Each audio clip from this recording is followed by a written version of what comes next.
జన్మాద్యస్య యతోన్వయాదితరతశ్చార్థేష్వభిజ్ఞస్వరాట్ తేనే బ్రహ్మ హృదయ ఆదికవయే ముహ్యంతి యత్సూరయః తేజో వారిమృదాం యథా వినిమయో యత్ర త్రిసర్గో మృషా ధామ్నా స్వేన సదా నిరస్తకుహకం సత్యం పరం ధీమహి ధర్మః ప్రోజ్జితకైతవోత్ర పరమో నిర్మత్సరాణాం సతాం వేద్యం వాస్తవమత్ర వస్తు శివదం తాపత్రయోన్మూలనం శ్రీమద్భాగవతే మహామునికృతే కిం వా పరైరీశ్వరః సద్యో హృద్యవరుధ్యతేత్ర కృతిభిః శుశ్రూషుభిస్తక్షణాత్ నారాయణం నమస్కృత్య నరం చైవ నరోత్తమం దేవీం సరస్వతీం వ్యాసం తతో జయముదీరయేత్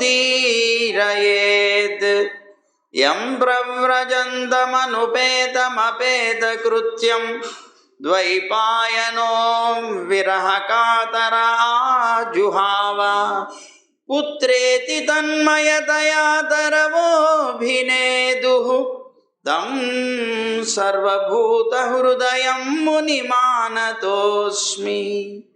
శ్రీమద్భాగవతం పురాణతిలకం యద్వైష్ణవానాం ధనం యస్మిన్ పారమహంస్యం ఏకమమలం సత్యం జ్ఞానం పరం గీయతే యత్ర జ్ఞాన విరాగ భక్తి నైష్కర్మ్యమావిష్కృతం నిగమకల్పతరోర్గళితం ఫలం సుఖముఖాదమృతద్రవ సంయుతం పిబత భాగవతం రసమాలయం ముహురహో రసికా భువి భావుకాః. జ్ఞానానందమయం దేవం నిర్మలస్ఫటికాకృతిం ఆధారం సర్వవిద్యానాం హయగ్రీవముపాస్మహే. శ్రీరంగసింహగిరిదేశికపాదసేవా ప్రాప్తాఖిల ద్రవిడవేదరహస్యజాతం శ్రీగౌతమాన్వయజమాశ్రితభాగధేయం గోపాలదేశికమహం శరణం ప్రపద్యే. సంసారసాగరే మగ్నం దీనం మాం కరుణానిధే. కర్మమోహగృహీతాంగం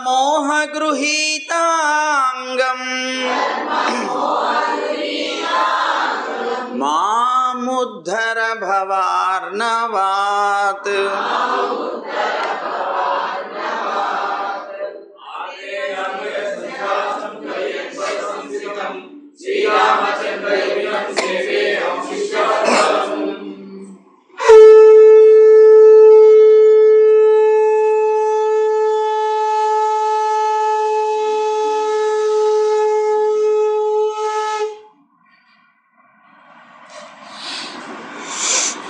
జై గోవింద. నిన్నటి రోజున నమస్కారాల గురించి చెప్పుకుంటున్నాం. వందనం అనేటువంటి భక్తిలో ఒకటి. అయితే ఈ నమస్కారం ఏమిటి అనేటువంటి దాంట్లో రెండు రకాలుగా ఉన్నాయని, అందులో ఒకటి అంజలి అని, రెండవది సాష్టాంగ నమస్కారం అని చెప్పుకున్నాం. అయితే సాష్టాంగ నమస్కారం అంటే ఏమిటి? అష్ట అంగములతో కూడినటువంటి నమస్కారానికి సాష్టాంగ నమస్కారం అంటారు. అయితే మనం నమస్కరించేటప్పుడు ఎలాంటి భావనతో నమస్కరించాలి? భక్తి భారావనమిత. భక్తి బాగా నిండినటువంటి మనస్సుతోటి మనం పడిపోవాలట. అయితే మనం నమస్కారం చేసేటప్పుడు 100 రకాలు ఆలోచిస్తాం. కింద బురద ఏమన్నా ఉందా, మట్టి ఏమన్నా ఉందా, బట్టలు కంటుతుందా, ఇలా ఆలోచిస్తాం. అసలు అలాంటివి ఏమీ ఆలోచించకూడదట. అచింతిత పాంసు కర్దమ శర్కరాదికే. అస్సలు అక్కడ బురద ఉందా, లేకపోతే రాళ్ళు ఉన్నాయా, లేకపోతే ఇసుక ఉన్నదా, ఏమున్నది అనేటువంటిది ఏమీ ఆలోచించకుండా అని అర్థం అన్నమాట. ఇంకేదైనా సరే ఉండొచ్చుగాక, ఏది ఆలోచించకుండా భక్తి భారావనమితమై, అంటే భక్తి చేత హృదయం అంతా కూడాను పూర్ణమై ఆ బరువు వల్ల నిలబడలేక పరమాత్మ ముందు సాగిలపడడం అన్నమాట. ఎలా చేయాలి? సాష్టాంగ నమస్కారం, అష్టాంగాలు అన్నారు కదా. అంటే పదద్వయ, కరద్వయ. ఇప్పుడు మన పాదాలు రెండు చేతుళ్ళు. అలాగే దీనికి ముందుగా మనకి మనస్సు, అహంకారం, ఇవన్నీ కూడా ఉన్నాయి. వీటన్నిటితో కలిపి భక్తి భారావనమిత పదద్వయ కరద్వయ శిరోభి. మనకు ఉన్నటువంటి అహంకారం, అలాగే మదం, అభిమానం మొదలైనటువంటివన్నీ ఉన్నాయే, అన్నిటినీ కూడాను ఉంచుతూ ఆయా గుణాలతో పాటుగా 2 కాళ్ళు, 2 చేతులు, శిరస్సు, అవి 3, ఇవి 5, మొత్తం కలిపి 8తో మనం సాష్టాంగం చేయాలట. మనోబుద్ధి అభిమాన, మనస్సు, బుద్ధి, అభిమానం అనేటువంటివి 3. కరద్వయం అంటే 2 చేతులు, పదద్వయం అంటే 2 పాదాలు, శిరస్సు, మొత్తం ఎన్నయ్యే? ఎలాగట పడాలి? దండవత్ ప్రణిపతంత అన్నారు. ఈ ఇంద్రియాలతో ఒక దండంలాగా పడాలట. అంటే ఒక వెదురు కర్ర తీసుకొని దాన్ని కనుక వదిలితే ఎలాగైతే స్ట్రైట్గా పడుతుందో అలాగా సాష్టాంగ నమస్కారం చేయాలి. ఆ విధంగా మనం నమస్కారం చేయాలంటే అలా పడాలంటే డామ్మని పడిపోయి కాళ్ళు చేతులు ఇరగొట్టుకోవడం కాదు. అంటే అర్థం ఏంటంటే మనం ఏదో కింద వంగిపోయి కాళ్ళు ముడుచుకొని అట్లా నమస్కారాలు చేయటం కాకుండా మనం సాష్టాంగ నమస్కారం ఒక పద్ధతిలో చేయాలి అని చెప్పడం అన్నమాట. సరే, మొత్తం మీద సాష్టాంగ నమస్కారం అనేటువంటిది ఇది. అయితే ఈ నమస్కారాల్లో ఉండేటువంటి దోషాలను చెప్తున్నారు, ఎలా చేయకూడదని. వస్త్రం కప్పుకున్నటువంటి దేహంతో నమస్కారం చేయకూడదు. అలాగే భగవంతుడి ఎదురుగా నమస్కారం చేయకూడదు ఎప్పుడు. అలాగే ఆయనకి పృష్ఠభాగాన్ని చూపిస్తూ ఎప్పుడు నమస్కరించకూడదు, అంటే మన వీపుని చూపిస్తూ నమస్కరించకూడదు. అలాగే విగ్రహానికి ఎడమ వైపున ఉండి నమస్కరించకూడదు, అంటే పెరుమాళ్ళకి ఎడమ వైపు నుంచి నమస్కరించకూడదు. అలాగే పక్కన ఉండి నమస్కరించకూడదు. చాలా దగ్గరగా పరమాత్మకు ఉండి నమస్కారం చేయకూడదు, దూరం నుంచి చేయాలి. అలాగే గర్భగుడిలోకి ప్రవేశించిన తర్వాత సాష్టాంగం చేయకూడదు, బయట నుంచే చేయాలి. అయితే నిన్న ఎవరో అడిగారు, ఏమండి మనం పరమాత్మకి నమస్కారం చేస్తాం, లేకపోతే అసలు ముందు కోవిల్లోకి వెళ్ళిన తర్వాత మనం ఎవరెవరిని అసలు ముందు సేవించాలి ఎట్లా అని. ముందు వెళ్ళగానే గరుడాళ్వార్ అంటే ధ్వజస్తంభం, ఆ ధ్వజస్తంభానికి ముందున సాష్టాంగం చేయాలి. అక్కడి నుంచే పెరుమాళ్ళకు కూడా సాష్టాంగం చేయాలి. ఎందుకని? గరుత్మంతుడు సాక్షాత్తు వేదస్వరూపుడు. ఆ వేదానికి ముందు మనం నమస్కరిస్తాం, వేదం చేత ప్రతిపాదింపబడేటువంటి పరమాత్మకి తర్వాత నమస్కరిస్తాం. అందువల్ల ఈ ధ్వజస్తంభం అనేటువంటిది గరుడ స్తంభం అంటాం మనం. ఆ గరుడాళ్ళు వారు వేయించేసి ఉండేటువంటిది. సరే, ఆ ఉన్నటువంటి స్తంభం దగ్గర సాష్టాంగం చేయాలి. మొత్తం అందరికీ కూడా కోవిల్లో ఎవరైతే సన్నిధులు ఉన్నాయో అందరికీ కలిపి అక్కడి నుంచి నమస్కారం చేస్తాం. నమస్కారం అయిపోయిన తర్వాత ప్రదక్షిణ చేసుకొని వస్తాం. వచ్చిన తర్వాత గరుడాళ్ళు వారి సన్నిధి ఉంటుంది, అక్కడ సేవిస్తాం. సేవించిన తర్వాత ముందు ఆళ్వారాచార్యుల యొక్క సన్నిధి వేరుగా ఉంటుంది. ఉంటే వేరుగా మనం ముందు ఆళ్వారాచార్యుల్ని సేవిస్తాం. ఆ తర్వాత తల్లి లక్ష్మీ తల్లి దగ్గరికి వెళతాం. అమ్మ సన్నిధి కూడా వేరుగా ఉంటుంది. ఆ తర్వాత గోదామ్మ దగ్గరికి వస్తాం. సేవించిన తర్వాత అప్పుడు పరమాత్మ దగ్గరికి వెళ్ళాం. ఇది క్రమం. ఈ విధంగా మనం కోవిల్లోకి వెళ్ళిన తర్వాత సేవించాలి. సరే, ఇలా ఉంటుంది. ఈ మనం చెప్పుకునేటువంటి ప్రహ్లాద చరిత్రలో ప్రహ్లాదుని ఒళ్ళో కూర్చోపెట్టుకున్నాడు తండ్రి. అడుగుతున్నాడు, నాయనా నీకేమిటి చాలా విశేషమైనటువంటిది ఏది, నీకు బాగా నచ్చిన విషయం చెప్పు అంటే చెప్పాడు అతను నవవిధ భక్తుల్ని గురించి. దాంట్లో కొన్ని చెప్పుకున్నాం మనం. ఈ వందనం అంటేనో లేకపోతే శ్రవణం, కీర్తనం. సరే, ఇలా చెప్పుకునేటువంటి విషయంలోకి వచ్చినప్పుడు ఎప్పుడైతే ఈయన ఇలా అన్నాడో, పరమాత్మకి సంబంధించి నవవిధ భక్తులే శ్రేష్టమైనవి అని అన్నాడో, మళ్ళీ తన విరోధి యొక్క మాట అతని నోట్లో నుంచి వచ్చేటప్పటికే సహించలేకపోయాడు. ఇంకా పిల్లవాడు ఇంతకుముందు పిల్లవాడు అనుకున్నాడు, కానీ ఇతను పిల్లవాడు కాదు, ఇతను తప్పనిసరిగా పూర్తిగా అతని మీద మనస్సు లగ్నం చేసే మాట్లాడుతున్నాడు అనేటువంటి భావన వచ్చింది. కాదు, ఇతనికి ఎవరు విష్ణువు గురించి చెప్తున్నారు, అసలు చిన్నవాడు కదా, మరి అతనికి ఎలా వస్తుంది ఇవన్నీ, ఎవరు చెప్తున్నారు, ఇతనికి అర్థం కావడం లేదు. పెద్దగా కేక పెట్టాడు, ఎవరా మూర్ఖుల్లాగా ఉన్నారు మీరు, ఎవరు నేర్పిస్తున్నారు ఇతనికి విష్ణు యొక్క భజన, ఎవరు బోధిస్తున్నారని గట్టిగా గద్దించాడు. వెంటనే గురుపుత్రులు ఉన్నారు అక్కడ, చండామార్కులు. వాళ్ళు వెంటనే అన్నారు, ఒకళ్ళు నేర్పిస్తే వచ్చిన విద్య కాదు స్వామి, అది సహజంగానే వచ్చింది అతనికి అన్నాడు. మేమేమి చెప్పట్లేదు, మేము నీకు భృత్యులం, మేము అసుర కులానికి ప్రధానమైనటువంటి గురువులం, అలాంటి వాళ్ళం మేము ఎట్లా నేర్పిస్తాం విష్ణువు గురించి, మనకి ప్రతిపక్షి అతను. అలాంటి ప్రతిపక్ష అయినటువంటి అతని గురించి ఎలా నేర్పిస్తాం, మేము నేర్పించలేదు, సహజంగానే వచ్చింది అతనికి అన్నాడు.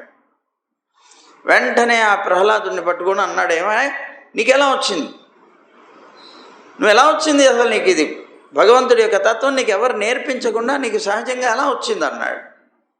అంటే ఆ ప్రహ్లాదుడు అన్నాడు కదా, తండ్రి నారాయణుడి యందు భక్తి ఒకరి వల్ల వచ్చేది కాదు, దానికి ప్రధానంగా కావలసింది భగవంతుడి యొక్క కృప మాత్రమే. ఆయన కృప ఉంటే తప్ప ఆయన మీద భక్తి అనేటువంటిది ఎవరికి కుదరదు అసలు. ఎందుకని, వీళ్ళకి పాపాలు ఉంటాయి. జన్మాంతర సహస్రేషు తపో జ్ఞాన సమాధిభి నరాణాం క్షీణ పాపానాం కృష్ణే భక్తి ప్రజాయతే అని శాస్త్రం. జన్మాంతర సహస్రేషు, కొన్ని వేల జన్మలు తపస్సు చేత గడిస్తే, కొన్ని వేల జన్మలు జ్ఞానదశ చేత గడిస్తే, కొన్ని వేల జన్మలు సమాధి స్థితి చేత గడిస్తే నరాణాం క్షీణ పాపానాం, ఈ వీళ్ళకి నరులకి జీవులకి ఉండేటువంటి పాపాలన్నీ కూడాను నశించిపోతాయి. ఈ తపస్సు, జ్ఞానము, సమాధి అనేటువంటి వాటి చేత గడిచి అతను గనక ఆ విధంగా గడుపుకుంటే కొన్ని వేల వేల జన్మలు అతనికి పాపాలన్నీ కూడాను నశించిపోతే అప్పుడు కృష్ణే భక్తి ప్రజాయతే, అప్పుడయ్యా నారాయణుడి మీద భక్తి కలిగేది. అంటే నారాయణుడి యందు భక్తి కలగడం కూడా చాలా దుర్లభం. ఆ కలిగినటువంటి భక్తి నిలబడడం ఇంకా దుర్లభం. ఆ నిలబడినటువంటి భక్తిని సాధించుకోవడం ఇంకా దుర్లభం. మామూలు విషయం కాదు ఇది. నువ్వు అనుకున్నట్లుగా నాకు ఎలా వచ్చేసింది అంటే అది భగవంతుని యొక్క కృప లేకపోతే రానే రాలేదు. ఈ పాపాలన్నీ కూడా క్షీణం కాకపోతే రానే రాలేదు అన్నాడు. ఎవరి యొక్క మనస్సులైతే, చిత్తాలైతే విషయభోగాల చేత, అహంకార మమకారాదుల చేత దుష్టమై ఉంటాయో అలాంటి వాళ్ళకి ఏకైక గతి అయినటువంటి పరమాత్మ నారాయణుడి యందు ప్రీతి అనేటువంటిది కలగదయ్యా అన్నాడు. అలా కలగనటువంటి వాళ్ళని కనుక మనం అనుసరించామంటే ఎలా ఉంటుందిట అంటే అంధా యథాంధైరుపనీయమానాహ అని ఒక గుడ్డివాడిని ఇంకో గుడ్డివాడు పట్టుకొని రోడ్డు దాటినట్టుంటుంది. ఒక కళ్ళు లేనటువంటి వాడు తనకే తెలీదు మార్గం, అలాంటి వాడు ఇంకొక వాడికి ఇంకొకటి ఎవరికో మార్గం చూపించేటువంటి వాడు ఎలా అవ్వగలుగుతాడు? కనుక పరమాత్మ సంబంధమైనటువంటి అనుగ్రహం లేకపోతే భగవంతుడిని ఎప్పుడు కూడాను భక్తి అనేటువంటిది వాడికి రాదు. తాను ఇంకొకరికి మార్గం చూపించగలిగేటువంటి వాడు కాలేడు. ఎందుకని హిరణ్యకశిపుడు తానేమంటున్నాడు? తాను దేవుడు అంటున్నాడు, తననే స్మరించమంటున్నాడు ప్రహ్లాదుని. నేనే దేవుడయ్యా, నన్ను స్మరించు. విష్ణు ఎవడు? నువ్వు విష్ణు విష్ణు విష్ణు అని నారాయణుని ఎందుకు మాటి మాటికి స్మరిస్తావు అని గట్టిగా అంటూ ఉన్నప్పుడు అతనికి చెప్పకనే చెప్తున్నాడు, అన్న అహంకార మమకారాలతో దూషితమైనటువంటిది కనుక నీ మనస్సు నీకు విష్ణు యందు భక్తి కలగడం లేదు. నువ్వు ఒక అంధుడు అయినటువంటి వాడి అంటే అజ్ఞానంలో ఉన్నటువంటి నిన్ను ఆశ్రయించి నిన్ను మేము అనుసరిస్తే మేం పొందేది ఏంటి? ఒక అంధుడిని ఇంకో అంధుడు పొందితే దారిని తనకు కావలసినటువంటి మార్గాన్ని పొందలేనట్లుగా, లక్ష్యాన్ని పొందలేనట్లుగా నిన్ను ఆశ్రయిస్తే మేం పొందేది ఏముంది అన్నట్లుగా తాను చెప్తున్నాడు. సరే, పరమహంసలైనటువంటి వైష్ణవుల యొక్క పాద ధూళి శిరస్సున ఒక్కసారైనా పడకపోతే వాళ్ళ యొక్క బుద్ధి భగవంతుడి యొక్క పాదారవిందాల యందు నిలబడదు అన్నాడు. నా మనస్సు నిలబడడానికి కారణం నేను భాగవతోత్తముల యొక్క పాద ధూళిని నిరంతరము స్మరిస్తాను, ధరిస్తాను. దానివల్ల నాకు వచ్చింది ఈ విష్ణు భక్తి. అది లేనటువంటి వాళ్ళకి విష్ణు భక్తి ఎక్కడి నుంచి వస్తుందయ్యా అంటున్నాడు. నువ్వు వైష్ణవులందరినీ కూడాను, బ్రాహ్మణులైనటువంటి సాధువులందరినీ కూడాను నాశనం చేస్తున్నావు, వాళ్ళని నిలవనివ్వట్లేదు, కూర్చోనివ్వట్లేదు, అనేక రకాల తిప్పలు పెడుతున్నావే. అలాంటి నీకెలా కలుగుతుంది భగవంతుని యందు భక్తి? నాకు కలిగింది. కలగడానికి కారణం నేను ఎప్పుడూ వారి యొక్క పాదార విందాలని సేవిస్తానన్నాడు. కనుక అప్పుడు ఈ మాటలన్నీ అంటూ ఉంటే వెంటనే అతనికి ఇంకా ఎక్కువైపోయింది. ఏదో పుండు మీద కారం జల్లినట్టుగా మనసు అసలే విష్ణువుతో ద్వేషాన్ని పొంది ఉంది. ఈ ద్వేషాన్ని పొందినటువంటి ఈయన యొక్క మనస్సుకి మాటిమాటికి విష్ణువు గురించి చెప్తూ ఉండేటప్పటికే మండిపోతున్నాడు పాపం. చివరికి కోపం వచ్చి ఒక్క తోపు తోసి పారేశాడు ఒంట్లో నుంచి. ఈ ఒళ్ళో కూర్చున్నటువంటి పిల్లవాడిని తోసి పారేశాడు. వెంటనే అక్కడ ఉన్నటువంటి భటులందరినీ పిలిచాడు. తీసుకోండి, వీడికి అసలు భోజనం పెట్టద్దు, భోజనం పెట్టిన విషాన్ని కలపండి దాంట్లో అన్నాడు. అతను పడుకునేటువంటి దగ్గర ఆసనాలు ఎక్కడైతే కూర్చుంటాడో ఎక్కడైతే పడుకుంటాడో అంతా కూడా విషంతో నింపేయండి అన్నాడు. వధించేయండి, చంపేసేయండి తను అన్నాడు. నా కొడుకు కాదు వీడు అన్నాడు. నా విరోధి అయినటువంటి అతన్ని నా దగ్గర ప్రశంసిస్తున్నాడని కోపపడ్డాడు. ఇతను కృపకి పాత్రుడైనటువంటి వాడే కాదు అన్నాడు అని గట్టిగా అనేటప్పటికీ అక్కడ ఉన్నటువంటి భయంకరమైనటువంటి ఆకారాలు కలిగిన రాక్షసులు పెద్దగా కేకలు పెట్టుకుంటూ వచ్చారా, చంపేస్తాం, పొడవండి, చంపేయండి అంటున్నారు పాపం వాళ్ళందరూ. వాళ్ళు ఎప్పుడైతే చంపండి అని ముందుకు వస్తున్నారో ఆయుధాలు పట్టుకొని ఈయన కూర్చున్నాడు ధ్యానంలో నారాయణుని స్మరిస్తూ.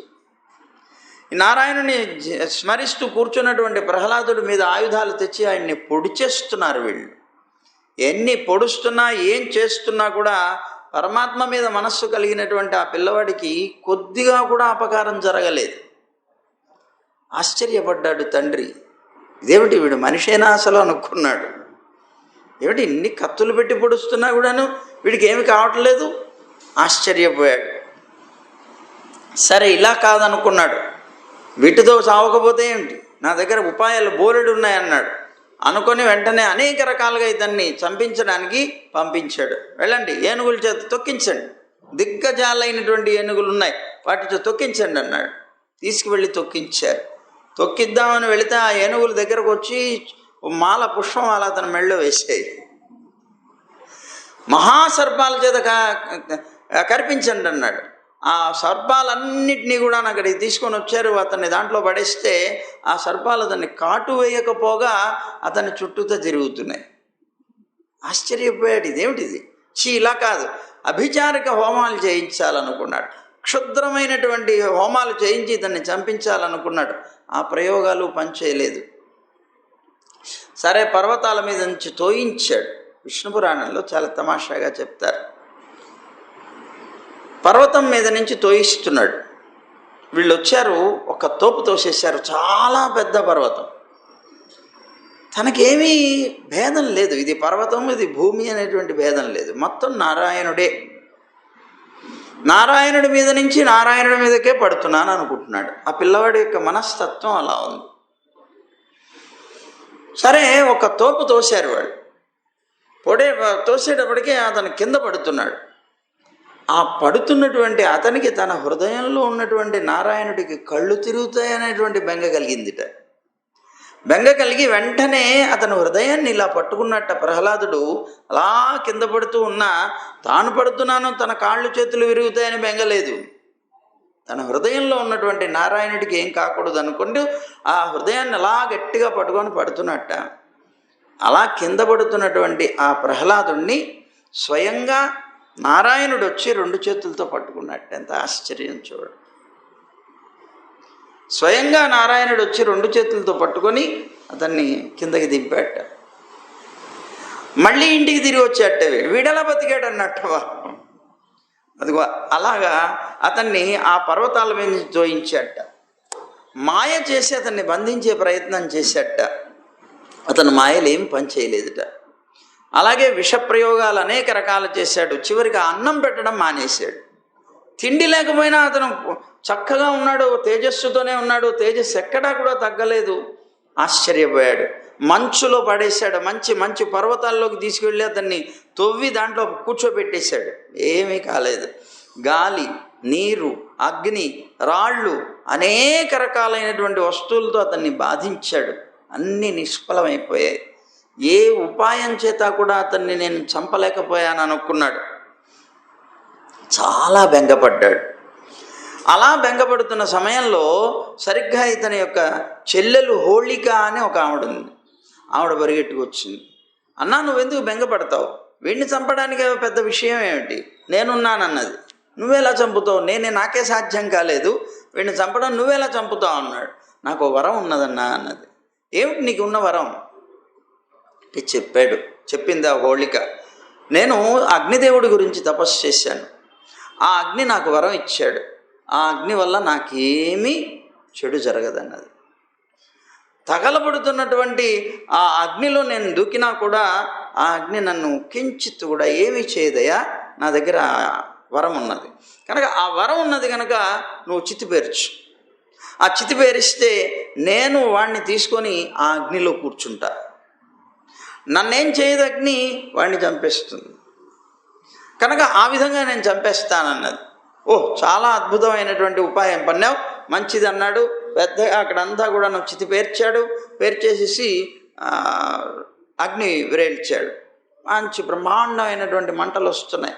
ఆ మంటల్లోకి హోళిక ఈ పిల్లవాడిని తీసుకొని ప్రహ్లాదుణ్ణి దాంట్లో కూర్చున్న కొద్దిసేపటికి ఆ అగ్ని కాస్త దీన్ని తగలబెట్టేస్తుంది. అతనికి మాత్రం ఏమీ కాలేదు. అతను మాత్రం హాయిగా కూర్చొని నారాయణుని స్మరిస్తున్నాడు. ఈవిడ శరీరం మాత్రం దహించబడుతోంది. వేడి, విపరీతమైనటువంటి వేడి వస్తుంది. ఆ తగలబడుతూ ఉంటే పెద్దగా కేకలు పెడుతోంది. అన్నా, వీడు మాయావి, వీడు మాయావి, వీడు మాయావి అంటోంది. అన్నా, నేను చస్తున్నాను, నేను చచ్చిపోతున్నాను అంటోంది పాపం హోళిక. అర్థం కాలేదు. ఈ హోళిక వెంటనే అగ్నిదేవుడిని ప్రార్థించింది. అగ్ని, నన్ను మోసం చేసావు, నువ్వు అగ్నిదేవా, నువ్వు నన్ను మోసం చేసావు అన్నది. అంటే అగ్నిదేవుడు ప్రత్యక్షమయ్యాడు. నిన్ను మోసం చేయలేదు నేను, నీ మోసంలో నువ్వే పడ్డావు అన్నాడు. అదేమిటే, నీకు నేను వరం ఇచ్చాను సదుపయోగం కోసం, నువ్వు దురుపయోగం చేసావు. నువ్వు దాన్ని నీ వరకు నీకుగా ఏ విధమైనటువంటి ఆపద నేను కలగ చేయను అని నీకు వరం ఇచ్చాను. కానీ ఒక భాగవతోత్తముడైనటువంటి వ్యక్తికి నువ్వు అపకారం చేస్తున్నావంటే నీకు ఇచ్చినటువంటి వరాన్ని దురుపయోగం చేస్తున్నావు. దురుపయోగం చేసేటువంటి వాళ్ళకి నా వరం ఫలించదు సుమి అన్నాడు. అందుకనే నువ్వు చేస్తున్నావు అన్నాడు. పాపం తగలబడిపోయింది, అదిగో ఆ రోజు నుంచే మనకి హోళీ అనేటువంటి పండగ వచ్చింది. హోళీ అనేది రావడానికి అదే కారణం అన్నమాట. ఆ హోళిక చనిపోయింది. ఆ చనిపోయినటువంటి రోజుని ఉత్సవంగా జరుపుకున్నారు మన వాళ్ళందరూ. ఎందుకు? భాగవతోత్తముల మీద చేయబడినటువంటి అకృత్యానికి ఫలం అదిగో అది అనుభవించిన రోజు, భాగవతోత్తములు విజయం పొందినటువంటి రోజు. దానికి చిన్నంగా ఈ హోళిక అనేటువంటి దీని పేరుతోనే హోళీ అనేటువంటి పండుగ జరుపు. అందుకే ఉత్తరాదిలో ఇక్కడ మనకు కనిపించదు, ఎక్కువ మన వాళ్ళు చెయ్యరు. కానీ ఉత్తరాదిలో ప్రత్యేకంగా ప్రతి వీధిలో కూడా ఇలా ఈ కట్టెలు పేర్చి దాని మీద ఈ హోళీ బొమ్మని, ఈ హోళిక యొక్క విగ్రహం పెట్టి దాన్ని ఏదో మట్టితోనూ దేంతో తయారు చేస్తారు. చేసి దాని మీద పెట్టి ఈ హోళికా దహనం అని తప్పనిసరిగా చేస్తారు హోళీ రోజు. ఆ రోజు అన్ని వీధుల్లో కూడా ప్రతి వీధికి వాళ్ళు ఆ విధంగా చేస్తారు. దానికోసం 2 రోజుల నుంచి ప్రయత్నాలు ప్రారంభిస్తారు. అలాగా ఈ హోళీ అనేటువంటిది ప్రసిద్ధమైనటువంటి పండుగ అయింది. సరే, మొత్తం మీద ఈ హోళిక చచ్చిపోయింది. తన చెల్లెలు కూడా చావడానికి వీడు కారణం అయ్యాడని ఇంకా కోపం వచ్చింది పాపం వాడు. ఏమీ చేయలేకపోతున్నాడు.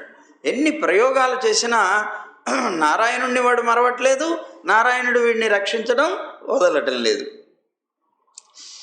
అరే వీడు నారాయణుని స్మరిస్తూ నా ఎదుట ధైర్యంగా తిరుగుతున్నాడే, నేనేమో స్వర్గాన్ని జయించాను, త్రిలోకాలని కూడా జయించాను, మహాపరాక్రమవంతుడయ్యాను, మృత్యువును కూడా జయించినటువంటి వాడిని నేను, కానీ అర్భకుడైనటువంటి పిల్లవాడిని జయించలేకపోతున్నానని చాలా బెంగపడ్డాడు. అలా బెంగపడుతుంటే వీడు అమరుడేమో అనేటువంటి సందేహం కలిగింది. నేను ఇంత తపస్సు చేసి కోరుకున్నాను అమరత్వాన్ని, కానీ వీడు ఏ తపస్సు చేయలేదు, పుట్టగానే వీడికి అమరత్వం ఎలా వచ్చింది అనుకున్నాడు. వీడు నిజంగా అమరుడేమో, ఇతనితో విరోధం పెట్టుకుంటే నాకే చావు మూడుతుందేమో అనేటువంటి సందేహం కలిగింది. ఇలా సందేహం ఎప్పుడైతే కలిగి తను దుఃఖిస్తున్నాడో ఈ చండామార్కులు మళ్ళీ వచ్చారు. బాబు వచ్చి, రాజా నువ్వు ఏ సహాయం, ఎవరి యొక్క సహాయం లేకుండా 3 లోకాలని కూడా నువ్వు జయించగలిగినటువంటి అద్భుత పరాక్రమవంతుడు అయ్యా, నువ్వేమన్నా మామూలు వాడివా, సామాన్యుడవా? నువ్వేమిటి ఇలా దిగులు పడ్డానికి కారణం? అరే చిన్న పిల్లవాడు, ఏం పర్వాలేదు, శుక్రాచార్యుడు అప్పుడు లేడు, శుక్రాచార్యుడు తపస్సుకు వెళ్ళాడు. అందుకని వీళ్ళు ఒక ఉపాయం చెప్పారు. శుక్రాచార్యుడు మళ్ళీ తపస్సు చేసుకొని తిరిగి వచ్చేదాకా ఇతన్ని వారుణ పాశాలతో బంధించి పెట్టు, మేము ఇతన్ని తీసుకొని వెళ్ళిపోతాం, దానికి చదువు చెప్తాం. అతను వచ్చిన తర్వాత అదిగో అతనే చూస్తాడు, అద్భుతంగా ఇతని మీద ప్రయోగం చేస్తాడు, ఇతన్ని చంపుతాడు, నువ్వు బెంగపడకన్నారు బాబు. చాలా బాగుంది, మంచిది, అయితే తీసుకువెళ్ళండి, ఇతనికి గృహస్థాశ్రమ ధర్మాలు చెప్పండి. తమాషా ఏమిటంటే ఇతను చెప్పడంలో కూడా ఇతన్ని చంపడానికి ఇప్పటిదాకా అనేకమైనటువంటి ప్రయోగాలు చేశాడు. పాముల చేత గర్భించాడు, ఏనుగుల చేత తొక్కించాడు, అవి చేశాడు, ఇవి చేశాడు. ఎన్ని చేసినా చావనటువంటి వాడిని చివరికి గృహస్థాశ్రమ ధర్మాలు పెట్టించి, వాటన్నిటికన్నా ఘోరమైందన్నమాట ఇది.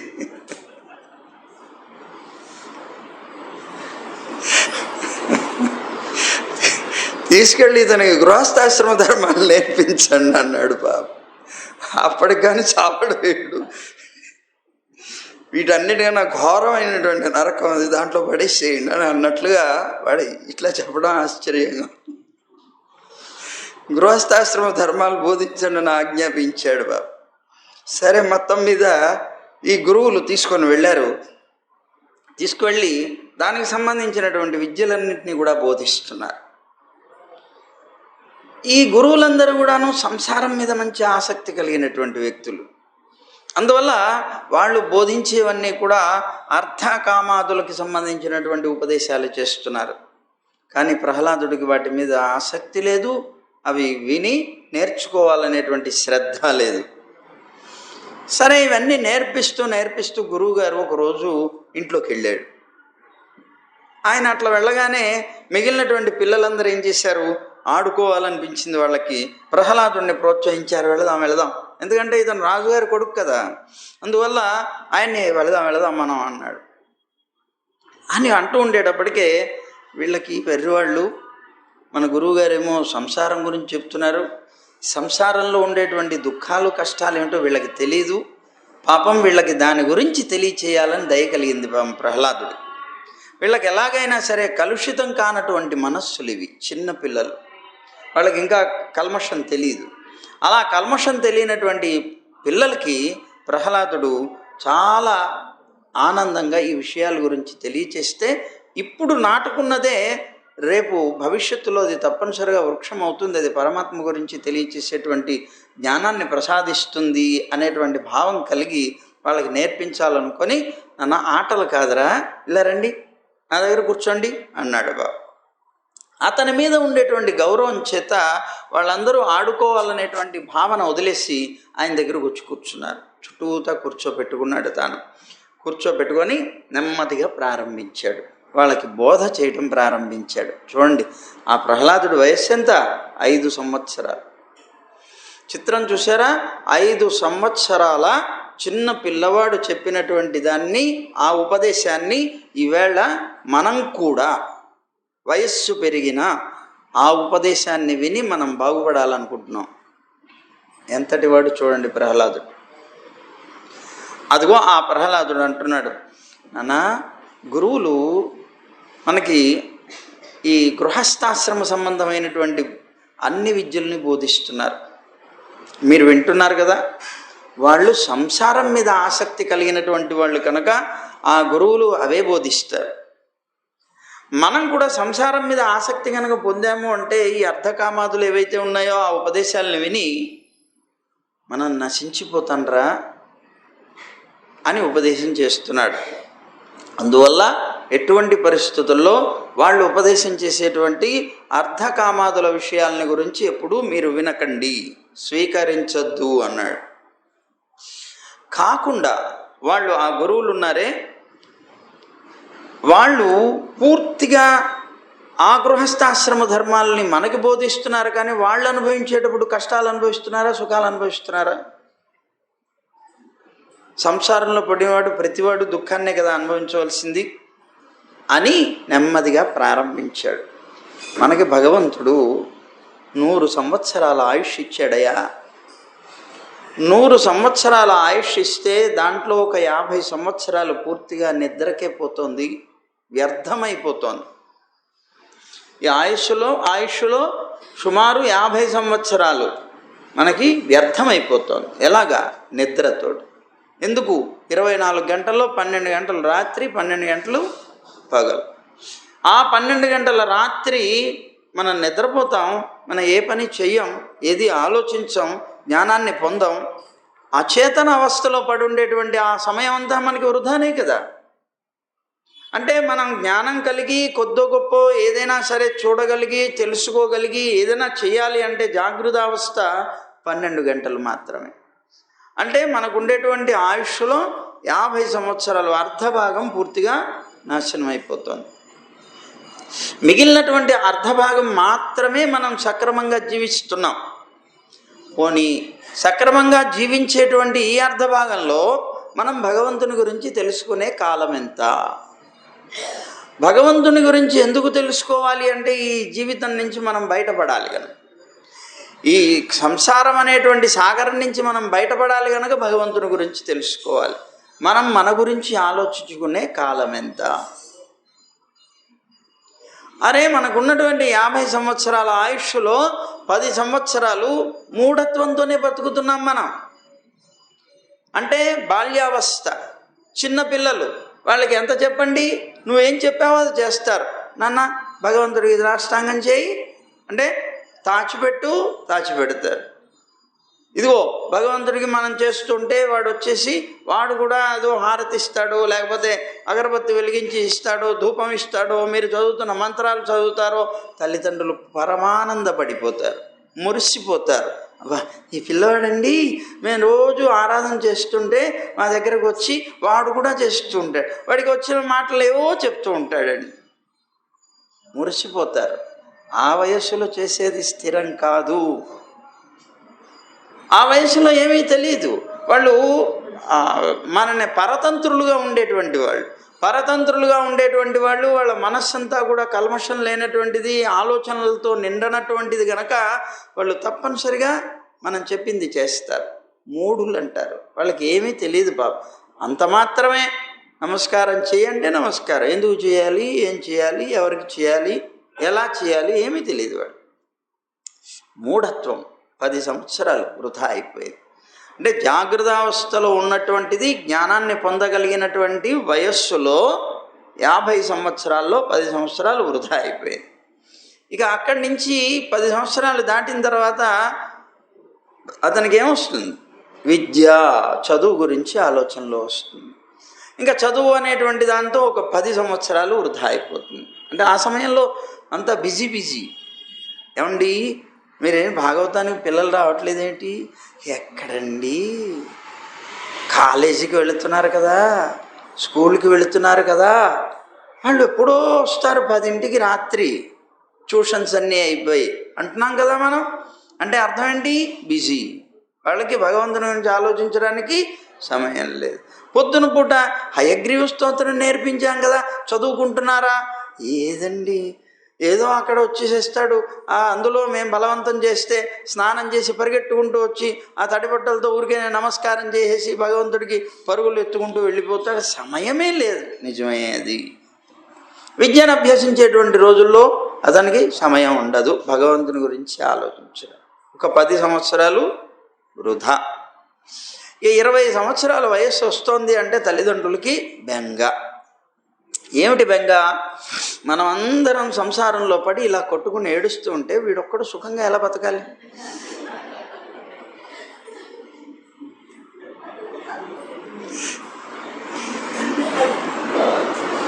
మనతో పాటు ఉంటూ మన తిండి తింటూ వీడు సుఖంగా బతికితే మనందరం ఏడుస్తూ ఉంటే ఎలా చూస్తూ మేము సహించగలం? అందుకని ఇంకా వీళ్ళు ప్రయత్నాలు ప్రారంభిస్తాడు. వీడి ముక్కు కూడా తాడు వేయాలి. తాడు వేసి వీడి స్వేచ్ఛనంతటినీ పోగొట్టాలి అనుకుంటారు వీళ్ళు. ఇంకా అక్కడి నుంచి గృహస్థాశ్రమ ధర్మం వస్తుంది వీడి. ఎప్పుడైతే గృహస్థాశ్రమ ధర్మం వచ్చిందో వీడేమనుకుంటాడు? అక్కడి నుంచి నాకు బాధ్యత వచ్చింది అనుకుంటాడు వీడు. జీవితంలో వీడు పుట్టిన దగ్గర నుంచి వీడికి బాధ్యత ఏం లేదు. వీడికి వివాహం అయిపోయిన తర్వాత నుంచి బాధ్యత వచ్చింది, నాకు బరువు పెరిగింది అనుకుంటాడు. ఈ బాధ్యత అనేటువంటి ఒక్క పేరుతోటి తన జీవితాన్ని సర్వనాశనం చేసుకుంటాడు. 20 సంవత్సరాలు తిండి తినడానికి లేక, నిద్రించడానికి లేక, వాళ్ళ కోసం తిప్పలపడి తల్లకిందుల తపస్సు చేసి సంపాదన చేసి పెంచి పోషించి వాళ్ళ కోరికలు తీర్చడానికి తాను అనేక రకాల ఊడిగాలు అందరికీ చేసి తిప్పలు పడి పడి పడి పడి ఎంత అలసిపోతాడో తెలియదు. 20 సంవత్సరాలు అంటే మొత్తం ఎన్నయ్యండి? 40 సంవత్సరాలు జీవితంలో వేస్ట్. వాడు ఆయుష్ ఎంతో తెలియదు కదా. మళ్ళీ వాడు ఆయుష్ తెలిస్తే ఈ లోపల ఎప్పుడైనా డుబుక్కం అనొచ్చు, చెప్పలేం. పోని కొద్ది గట్టి పిండం బతికాడు అనుకోండి, బతికాడు అనుకుందాం. ఆ బతికినటువంటి వాడికి ఇంక మిగిలింది 10 సంవత్సరాలే. ఈ 10 సంవత్సరాల్లో వాడికి ఏమొస్తుంది? కాలకన్య. మనం చెప్పుకోలే పురంజనోపాఖ్యానంలో కాలకన్య వస్తుంది. కాలకన్య అంటే వృద్ధాప్యం వస్తుంది. ఇంకా వృద్ధాప్యం వచ్చేటప్పటికే పాపం కళ్ళు కనిపించవు, కాళ్ళు పనిచేయవు, మూతి పనిచేయదు, ముక్కు పనిచేయదు, చెవులు పనిచేయవు, ఏమీ పనిచేయవు పాపం. ఏమండి, వాళ్ళకి పాపం ఇంట్లో కూర్చుంటారు. ఇక్కడ ఏదో భాగవతం ప్రవచనం జరుగుతోందండి అని ప్రసాద్ గారు ప్యాంప్లెట్ ఇచ్చారు. రావాలని ఉందండి కానీ తీసుకొచ్చేవాళ్ళు ఎవరు లేరు అని ఏడుస్తాడు బాబు. ఎందుకు తెచ్చేవాళ్ళు లేరు? వాళ్ళందరూ పనులలోనే ఉంటారు. కొద్దో గొప్ప బతిమాలి ఆ మనవన్నో మనవరాల్లో అమ్మ ఒక్కసారి, అయ్యా ఒక్కసారి అడుక్కుంటే వాళ్ళు ఒకసారి దయతలిచి తీసుకొని వచ్చి రెండవసారి మాకు ఇదే పని అనుకుంటున్నావా, కూర్చో మూల ఆరిచేస్తారు. మళ్ళీ వాళ్ళని అడగాలంటే వీళ్ళకు ఉండేటువంటి అహం దెబ్బతింటుంది, ఇంకా అడగలేరు. అటు వెళ్ళలేరు, వినలేరు, ఇటు ఉండి ఏమీ తెలుసుకోలేరు. చివరికి 10 సంవత్సరాలు వృధా. చిత్రం అండి మన జీవితం, ఎంత ఆశ్చర్యం అంటే. మీకు చిన్న ఉదాహరణ చెప్తాం, ఇంతకుముందు చెప్పామో తెలియదు. ఒక ఊరు, ఆ ఊరిలో మేమున్నాం. మేమున్న రోజుల్లో ఆ ఊరిలోనే ఉన్నటువంటి ఒక ఆయన వచ్చాడు. ఆయన పేరు పిచ్చయ్య. ఆ పిచ్చయ్య అనేటువంటి ఆయన వచ్చాడు. రోజు మా దగ్గరకు వచ్చేవాడు, కూర్చునేవాడు, కబుర్లు చెప్పేవాడు. చెప్పేటప్పుడు ఒక మాట అనేవాడు, స్వామి ఇవ్వండి ఈ ఆలయం అంతా కూడాను కట్టించింది పెద్దజీయర్ స్వామి వారు ఉన్నప్పుడు మేమందరం కలిసి ఈ రాళ్ళన్నీ మోసామండి అన్నాడు. ఓ అలాగా అన్నాం. స్వామివారు ఇలా రోజు సాయంత్రం పూట ఈ వీధిలో అలా వెళుతూ ఉంటే, ఆ పొలం గట్ల మీద ఒకసారి అలా వెళుతూ ఉంటే నేను కూడా ఆయనతో పాటుగా వెళ్ళేవాడినండి, వెనకాల చేతులు కట్టుకొని. వారు మాట్లాడుతూ ఉండేవారు. ఓ అట్లాగా, పెద్దలతో సహవాసం కొద్దిసేపు ఉన్నా చాలు వాళ్ళ జీవితం తరిస్తుందని శాస్త్రం చెప్తుందయా. మరి నీకు ఇంత గొప్ప పరిచయం స్వామివారితోటి ఉండి స్వామివారి యొక్క అనుగ్రహానికి నువ్వు ఇంత పాత్రుడు అయ్యావు కదా, మరి వారి దగ్గర మంత్రోపదేశం పొందావా, చక్కగా దాన్ని అనుసరిస్తున్నావా ఏమిటి అని అడిగాను. పొందలేకపోయానండి అన్నాడు బాబు. ఏమి అన్నా, స్వామివారు ఇక్కడ వేంచేసి ఉండే రోజుల్లో ఒకరోజు సమాశ్రయణాలు చేస్తున్నారండి. చేస్తున్నప్పుడు నేను కూడా అవుదాం అనుకొని స్వామివారితో చెప్పాను, అడే నాకు కూడా సమాశ్రయణాలు చేస్తారా అంటే చేస్తామన్నారు. వారు అనుగ్రహించారనే ఆనందంతో ఇంటికి వెళ్ళానండి. ఇంటికి వెళ్ళగానే మా అమ్మాయి ఉంది, మా అమ్మాయితో చెప్పానండి. ఏమని చెప్పావు అన్నా. నేను మా స్వామివారు దగ్గర ప్రార్థించాను సమాశ్రయణాలు చేయమని, వారు సమాశ్రయణం చేస్తానన్నారే అని చెప్పాను. వాళ్ళ అమ్మాయి అన్నదిట వెంటనే, ఇప్పటి నుంచే ఎందుకయ్యా నీకు ఇవన్నీ అన్నదిట. బాబు ఏమన్నదండి, ఇప్పటి నుంచే ఎందుకయ్యా ఇవన్నీ అన్నదిట. మా అమ్మాయి అలానే ఇప్పటికే నా మనసులో ఇంకా ఎందుకులే అని ఊరుకుండిపోయానండి. నేను కాలేదండి అన్నాడు. స్వామి మీరు చేస్తారా అన్నాడు. అంటే బాబు మేము ఊరు వెళ్తున్నాం, వచ్చిన తర్వాత ఆలోచిద్దాంలే అన్నాం. సరే అయిపోయింది. తర్వాత అతను ఒకరోజు రోజు వచ్చేవాడు, సాయంత్రం పూట మా దగ్గర కూర్చునేవాడు కొంతసేపు. మేము ఊరి నుంచి వచ్చిన తర్వాత ఇతను కనిపించడం మానేశాడు. ఏమిటో కనిపించట్లేదు అనుకొని ఒకరోజు అక్కడ కూర్చొని ఉంటే దూరంగా వచ్చి అట్నుంచి అట్టే వెళ్ళిపోతున్నాడు. ఏమిటో పిచ్చేయండి అలా వచ్చి అట్లా ఇటు నుంచి అట్లే వెళ్ళిపోతున్నాడు, కోవిల్లో కూడా రావట్లేదండి, దర్శనం చేయట్లేదండి అని పిలిపించాము. ఏమయ్య పిచ్చయ్యా నువ్వేంటి రోజు అక్కడ దాకా వచ్చి వెళ్ళిపోతున్నావు, ఎందుకు రావట్లేదు అని అడిగాను. అడిగితే స్వామి మీ దగ్గర రావడానికి సిగ్గుగా ఉందండి అన్నాడు. దేనికి రా అన్నాము. అంటే అతను అంటాడు, మీ దగ్గర నేను చెప్పాను కదండి, అడిగాను కదండి, మీరు ఏమైనా సమాశ్రయం చేస్తారా, మంత్రోపదేశం చేస్తారా అని అడిగాను కదండి. అడిగితే చూద్దాం ఇప్పుడు కాదు, ఊరి నుంచి వచ్చిన తర్వాత ఆలోచిద్దాం అన్నారు కదండి. సరే ఇంటికి వెళ్ళానండి. ఇంటికి వెళ్ళిన తర్వాత మా అమ్మాయితో చెప్పానండి, సే నేను మంత్రోపదేశం పొందాలనుకుంటున్నానే అన్నాను. అంటే వాళ్ళ అమ్మాయి అన్నదిట, ఇంకిప్పుడు ఎందుకయ్యా అన్నదిట.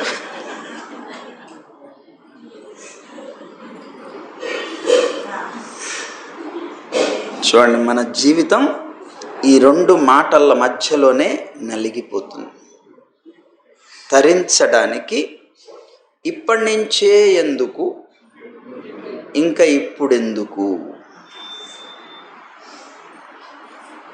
చివరికి అతను సమాశ్రయణం కాలేదు, ఆత్మహత్య చేసుకొని పోయాడు. బాబు జీవితం చూడండి ఎంత విచిత్రమైనటువంటి ఆశ్చర్యం అన్నమాట. ఇది యథార్థంగా జరిగిన విషయం, ఏదో కథ కాదు ఇది. అంటే మన జీవితం ఈ రెండిటి మధ్యలో పూర్తిగా నాశనం అయిపోతుంది. చిన్న వయస్సులో భగవంతుని గురించి ఆలోచించాలి అంటే, ఒకవేళ వాడికి ఏదైనా జ్ఞానం కలిగి వాడు ఆలోచిస్తుంటే ప్రతివాడు హిరణ్యకశిపుడైపోతాడు. హిరణ్యకశిపుడు అయిపోయి ఇప్పటి నుంచే నీకు ఇదేంటి, ఇప్పటి నుంచే ఈ తెగులేంటి, అక్కర్లేదు, భక్తి లేదు, పాడు లేదు, ఇప్పుడు చక్కగా నువ్వు ఉద్యోగాలు చేసుకోవాలి, సంపాదన చేయాలి, సంసారంలో పడాలి, సంతానం కనాలి, వంశాన్ని వృద్ధి పొందించాలి, ఈ నాటకాలన్నీ వెళ్ళగక్కుతారు. చివరికి వాడికి వృద్ధాప్యం వచ్చిన తర్వాత ఒక్కడు కూడా వాడికి సహకారం చేయడు. ఇంద్రియాలు పనిచేయవు వాడికి ఇంద్రియాలు పనిచేయక భగవంతుని గురించి తెలుసుకోలేడు, తెలుసుకొని ఆచరించడానికి అవకాశం లేదు. తన ఇంద్రియాలు పనిచేయవు, ఏం చేస్తారు? అందుకే ప్రహ్లాదుడు అన్నాడు వీళ్ళతోటి, నాయనా వయస్సుతో సంబంధం లేదు, వయస్సుతో భగవంతుని గురించి ఆరాధించడానికి, భగవంతుని యొక్క సంబంధించినటువంటి అనుష్ఠానాదులు చేయడానికి నీకు వయస్సుతో సంబంధమే లేదు. ఇలా నాశనం అయిపోతున్నాం మనం అందరం. సరే, అది ఉపదేశం చేస్తున్నాడు ప్రహ్లాదుడు. నాన్న, వయస్సు అంతా ఇలా నష్టం అయిపోతుంది. వీడిని చిన్నప్పుడే వద్దు, చిన్నప్పుడే ఇంకా ఒకవేళ ఏదైనా అనుకుంటుంటే ఇప్పటి నుంచి ఏంటి, పెద్ద అయిన తర్వాత చేసుకోవాలి. అవన్నీ పెద్ద అయిన తర్వాత చేయడానికి ఉపయోగం లేదు. జీవితం ఏమైపోతుంది? 100 సంవత్సరాల ఆయుష్ని పరమాత్మ మనకిస్తే దాంట్లో కొద్ది భాగం కూడా భగవంతుని గురించి ఆలోచించేటువంటి సమయం లేదు మనకి. విపరీతం. ఎవరిని కదిలించండి, నాకు బిజీ. దేంట్లో బిజీ? ఏమిటి జీవితంలో నీకు బిజీ? వ్యాపారాలు, సంపాదనలు, గట్రాలు వాటిలో బిజీ. ఈ బిజీ ఇచ్చింది ఎవరు? ఆయన ఇవ్వకపోతే నీ జీవితం ఉంటుందా? ఆయన బిజీ ఇచ్చినప్పుడు ఆయన గురించి ఆలోచించవలసిన బాధ్యత నీకు లేదా? ఏదైనా నీకు కష్టం వస్తే అడగడానికి మాత్రం పరిగెట్టుకుంటూ వెళ్తావు. నాకు 1 కోటి రూపాయలు నష్టం వచ్చింది, ఆ నష్టాన్ని నువ్వు అనుగ్రహించవయ్యా, నాకు ఎలాగయ్యా, కష్టాలు ఉన్నాయి, కష్టాలు పోగొట్టు, ఇవన్నీ అడగడానికి ఆయన కావాలా? నీకు ఉపకారం చేసేటువంటి వ్యక్తిని గురించి ఆలోచన చేయడానికి నీకు బుద్ధి లేదా, జ్ఞానం లేదా, నీకు సమయం లేదా? చాలా తీవ్రంగా భావనతో చెప్తున్నాడు ఆయన. ఇది తప్పు, దీనికి వయస్సుతో సంబంధం లేదు. ఏ వయస్సులో అయినా సరే, అసలు మానవ జన్మ వచ్చిందే భగవంతుడిని పొందడానికి, ఇతరతర కార్యాలు చేయడానికి మానవ జన్మ ఇవ్వలేదు. ముందులోనే చెప్పాడు సుఖ మహర్షి పరీక్షణ్ మహారాజుకి, మొదట్లోనే చెప్పాడు. అసలు మానవ జన్మ అంటూ నీకు ఇచ్చిందే కారణం పరమాత్మని పొందడానికి ఒక గొప్ప అవకాశం. ఆయన ఇచ్చింది దానికోసం అయితే మిగిలిన వాటన్నిటినీ కూడా పెట్టుకొని ఇవి బాధ్యతలు నెత్తి మీద ఒకటికొకటి పెరుగుతూనే ఉంటాయి. పోనీ కొద్ది గొప్ప ఇంద్రియాలు బాగున్నాయి అనుకోండి, ఆ ఉన్నటువంటి వాడికి బాధ్యత ఏమిటి? బాధ్యత, ఆ పిల్లలు ఇద్దరూ ఉద్యోగస్తులు, వాళ్ళ పిల్లల్ని కూడా వీళ్ళు సాకాలి. కొంతమంది తల్లిదండ్రులు మాతో అన్నారు, స్వామి మాకు పిల్లలు ఉన్న రోజుల్లోనే మేము స్వేచ్ఛగా తిరిగామండి, మాకు పిల్లలున్న రోజుల్లోనే, మా పిల్లలు పెద్దవాళ్ళు కాకున్న రోజుల్లోనే మేము స్వేచ్ఛగా తిరిగాం, ఇప్పుడు స్వేచ్ఛ కూడా లేదండి, మాకు జైల్లో ఉన్నట్టు జీవించవలసి వస్తుంది, మాకు ఒక సుఖం లేదు, ఒక ఆనందం లేదు, ఎక్కడికి వెళ్ళడానికి లేదు, ఏమి వినటానికి లేదు, యాత్ర చేయడానికి లేదు. వాళ్ళిద్దరు ఉద్యోగాలకు వెళ్ళిపోతారండి, వాళ్ళ పిల్లల్ని మేము సాకాలండి. అందుకే వానప్రస్థాశ్రమం పెట్టింది శాస్త్రం. అరే ఇంకెంతకాలం అయ్యా నీకు బాధ్యతలు? దేనికైనా ఒక లిమిట్ ఉండాలి. వాళ్ళకి ఇచ్చేసా, వాళ్ళ రెక్కలు వాళ్ళకి వచ్చే, వాళ్ళ రెక్కలతో వాళ్ళు ఎగురుతున్నారు, ఫినిష్ అయిపోయింది, అంతే. నీ గురించి నువ్వు ఎప్పుడు ఆలోచిస్తావు? నీ గురించి నువ్వు ఆలోచించుకునేటువంటి సమయం నీకేది? ఎప్పుడైనా ఆలోచించారా? ఎంతసేపు పిల్లలు, భార్య, భర్త, ఇది గొడవ, రైట్? ఆలోచించు. గృహస్థాశ్రమంలో ఉన్నంతకాలం, అది ఎంతకాలం? వాళ్ళకి వయస్సు వచ్చి ఒక స్టేజ్కి వచ్చేసిన తర్వాత వదిలే, అయిపోయింది. నీతో నువ్వు వానప్రస్థాశ్రమం తీసుకో, భగవంతుని గురించి ఆలోచించు, నీ గురించి ఆలోచించు. నీ తరింపు కోసమని మానవ జన్మనిస్తే దాన్ని ఇలా వృధాపరచుకోవడం ఏమిటి? ఎటువంటి పరిస్థితుల్లో అది జరగకూడదు. గురువులు ఏదో మీ సండా మార్కులు గురువులు ఇలాగే నేర్పిస్తున్నారు మనకి, ఇవన్నీ ప్రధానం కాదు అని ప్రహ్లాదుడు ఉపదేశం చేస్తున్నాడు వీళ్ళకి. ఎవరికి? ఆ రాక్షస పిల్లలకి చెప్తున్నాడు. కనుక గృహాల్లో ఉన్నటువంటి వాడు పోనీ భగవంతుడి గురించి ఆలోచించగలుగుతాడా అంటే వాట పుత్రులు, కళత్రం అంటే భార్య, వీళ్ళ మీద బాగా ఆసక్తుడై ఉంటాడు. దృఢమైనటువంటి స్నేహపాశాల చేత బంధింపబడిపోయి ఉంటాడు. ఇతనికి ఇంద్రియ నిగ్రహం ఉండదు. ఇంద్రియ నిగ్రహం లేక ముక్తి, మోక్షం పొందడం అనేటువంటిది అసలు దూరం అన్నమాట. వీటి నుంచి ముక్తి పొందలేడు. సంసారం అనేటువంటి సాగరం నుంచి బయటపడలేడు. అలా అనేక రకాలుగా సంసారం అనేటువంటి దాంట్లో మోహాలతో పడి ఉంటాడని ఆ మోహాలని వర్ణిస్తున్నాడు ఈయన ప్రహ్లాదుడు. ఏంటిట, ఏ ప్రదేశంలో కానీ ఏ కాలంలో కానీ జ్ఞాన విహీనుడైనటువంటి వాడు, భగవంతుడికి విముఖుడుగా బ్రతికేటువంటి వ్యక్తి తనని తాను ఎప్పుడూ విముక్తుణ్ణి చేసుకోలేడు. నువ్వు విముక్తుడు అవ్వడానికి జన్మిస్తే నువ్వేం చేస్తున్నావు? స్వయంగా నీ ఇంద్రియాలని, నీ కాళ్ళని, నీ చేతుల్ని, నీకున్నటువంటి అవయవాలన్నింటినీ నువ్వే బంధించుకుంటూ కూర్చుంటున్నావు. ఇక్కడ నీకు ఆయన ఇచ్చింది ఎందుకు? విముక్తుడు అవడానికి, నీకు నువ్వు బంధించుకోవడానికి కాదు. అదిగో అని చెప్పుకుంటూ అతను ఎప్పుడు కూడా విముక్తుడు కాలేడు.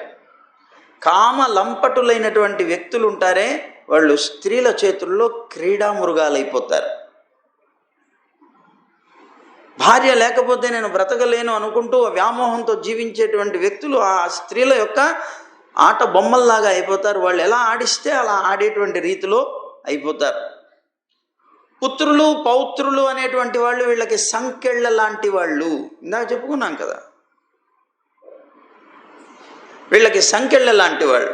అందువల్ల విషయాసక్తులైనటువంటి దైత్యుల యొక్క సాంగత్యాన్ని మీరు పూర్తిగా వదిలిపెట్టేసేయండి.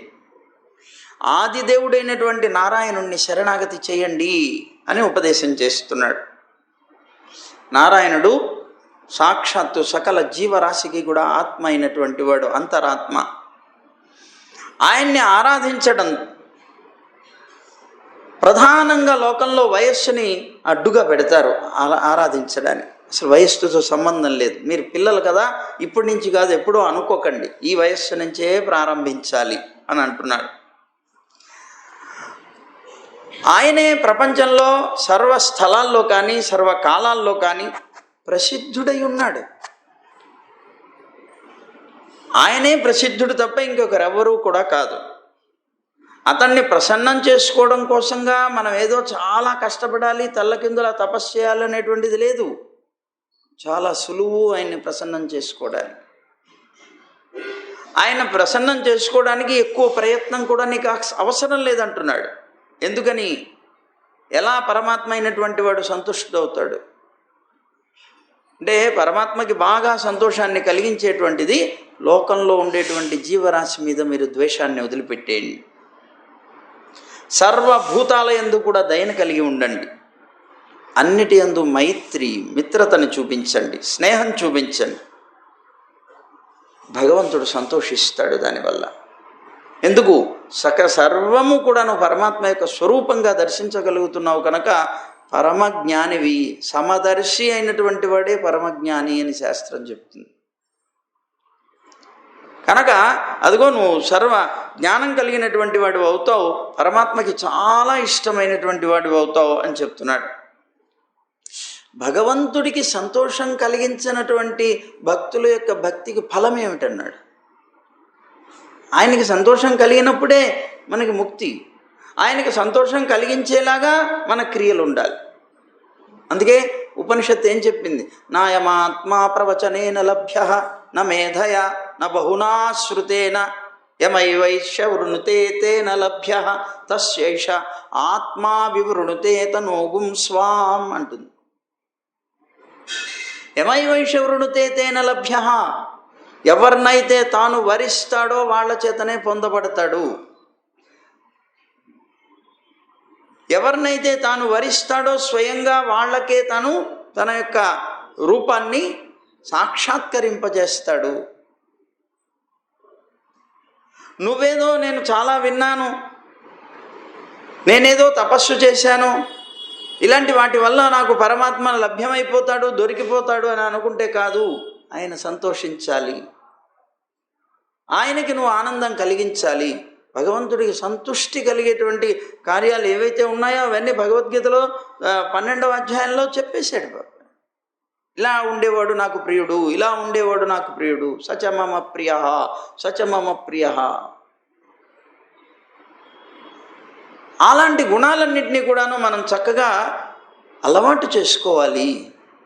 ఆయనకి ప్రియమైనటువంటి వాడుగా మనం ఉండగలగాలి. ఆయన యొక్క పాదార విందాలలో సేవ చేసేటువంటి రతి కోరిక కలిగినటువంటి వాళ్ళు కానీ, ఆయన్ని ఆ గుణాలని నోరారా స్తోత్రం చేయగలిగినటువంటి వారు కానీ, సారగ్రాహులైనటువంటి వాళ్ళు కానీ,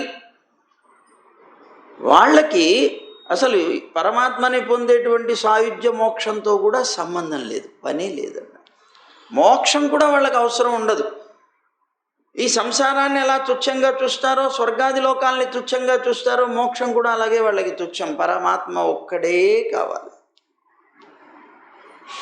అనేటువంటి మహానుభావులు అవుతారు వాళ్ళు. అందువల్ల గురువులు చెప్పినటువంటి విద్యలు ఏవైతే ఉన్నాయో వాటన్నిటికన్నా ఉత్తమమైనటువంటిది నారాయణుడికి ఆత్మసమర్పణం చెయ్యటం ఒక్కటే అన్నాడు. నిన్న చెప్పుకున్నాను చూడండి, సైంటిస్ట్ గారి కథ. మనకి ఎన్ని విద్యలున్నా ఉపయోగం లేదు, తరించడానికి ఉపయోగపడే విద్య లేకపోతే. కనుక నారాయణుడికి ఆత్మసమర్పణం చేయడం మాత్రమే ప్రధానమైనటువంటి విద్య. అది ఒక్కటి మాత్రమే నిన్ను తరింపజేస్తుంది సంసార సాగరం నుంచి. మిగిలినటువంటివి ఏవి కూడా నిరుపయోగములే అంటున్నాడు. కనుక ఈ అమలమైనటువంటి జ్ఞానం ఏదైతే ఉన్నదో పూర్వకాలంలో నారదుడికి భగవంతుడు ఉపదేశం చేశాడు. ఆ నారదుడి ద్వారా శుద్ధమైనటువంటి ఈ భాగవత ధర్మాన్ని శ్రవణం చేశాను నేను అన్నాడు. నువ్వెప్పుడు చేసావు? నువ్వు మాతో పాటు ఉన్నావు, మాతో పాటు చదువుకునే పిల్లవాడివి, నారదుడి చేత నువ్వెప్పుడు విన్నావురా అన్నాడు. పాపం వీళ్ళందరూ ఆశ్చర్యం వేసి, ఎప్పుడు విన్నావు? అదేమిటో మాకు చెప్పు, ఎట్లా విన్నావు, ఎప్పుడు విన్నావు చెప్పు అన్నారు. అంటే అప్పుడు ప్రహ్లాదుడు తాను ఎప్పుడు నారదుడితో విన్నాడో అదంతా చెప్తున్నాడు. నా తండ్రి హిరణ్యకశిపుడు తపస్సు చేసుకోవడానికి వెళ్ళాడు. తపస్సు చేసుకోవడానికి మందర పర్వతానికి వెళ్ళినప్పుడు ఇంద్రాది దేవతలందరూ కూడా మా రాజ్యం మీద దాడెత్తారు. ఆ దాడి చేసినటువంటి వాళ్ళందరూ వచ్చి మీద పడితే మా ఉన్నటువంటి ఇతర దైత్యులైనటువంటి వాళ్ళందరూ కూడాను భయం చేత పరుగులు పెట్టి ఇళ్లకు వెళ్ళిపోయారు ప్రాణాలని రక్షించుకోవడం కోసం. అప్పుడు ఇంద్రుడు మా గృహంలోకి ప్రవేశించాడు. మా గృహాన్ని అంతటినీ సర్వనాశనం చేశాడు. చేసి మాకున్నటువంటి సర్వస్వాన్ని అపహరించాడు. అంతేకాకుండా నా తల్లిని కూడా పట్టుకొని ఇంద్రుడు తీసుకొని వెళ్ళిపోయాడు. ఆ సమయంలో ఆమె యొక్క గర్భంలో నేనున్నాను. అయితే అక్కడికి తీసుకొని వెళ్ళిపోయాడు. కానీ మా అదృష్టం, మా తల్లి యొక్క అదృష్టం వశాత్తు దారిలో నారదుడు కనిపించాడు. అతను ఈడ్చుకొని వెళుతున్నాడు నా తల్లిని. అలా తీసుకుని వెళుతూ ఉన్నప్పుడు నారదుడు కనిపించాడు. కనిపించి, ఏమయ్యా, ఏమిటి చేస్తున్నావు నువ్వు, ఎవరిని తీసుకెళ్తున్నావు, ఎందుకు అని అడిగాడు. అంటే అప్పుడు ఇంద్రుడు చెప్పాడు నారదుడికి, ఇదిగో హిరణ్యకశిపుడి యొక్క భార్య ఆయన, ఈవిడ గర్భంలో ఒక శిశువు పుట్టాడు, పెరుగుతున్నాడు. కనుక వీళ్ళిద్దరిని కూడా చంపేయాలనే ఉద్దేశంతో నేను తీసుకెళ్తున్నాను అన్నాడు. నారదుడు అన్నాడు, అరే ఎంత పొరపాటు చేస్తున్నావయ్యా, ఈవిడ యొక్క గర్భంలో పరమ భాగవతోత్తముడు పుట్టబోతున్నాడు. పరమ భాగవతోత్తముడైనటువంటి వాడు ఇందులో పుట్టబోతున్నాడు అన్నారు. అనేటప్పటికే ఇంద్రుడికి ఆశ్చర్యం వేసింది. నువ్వు కనుక చంపి ఉంటే మహాపరాధి అయి ఉండేవాడు అన్నాడు.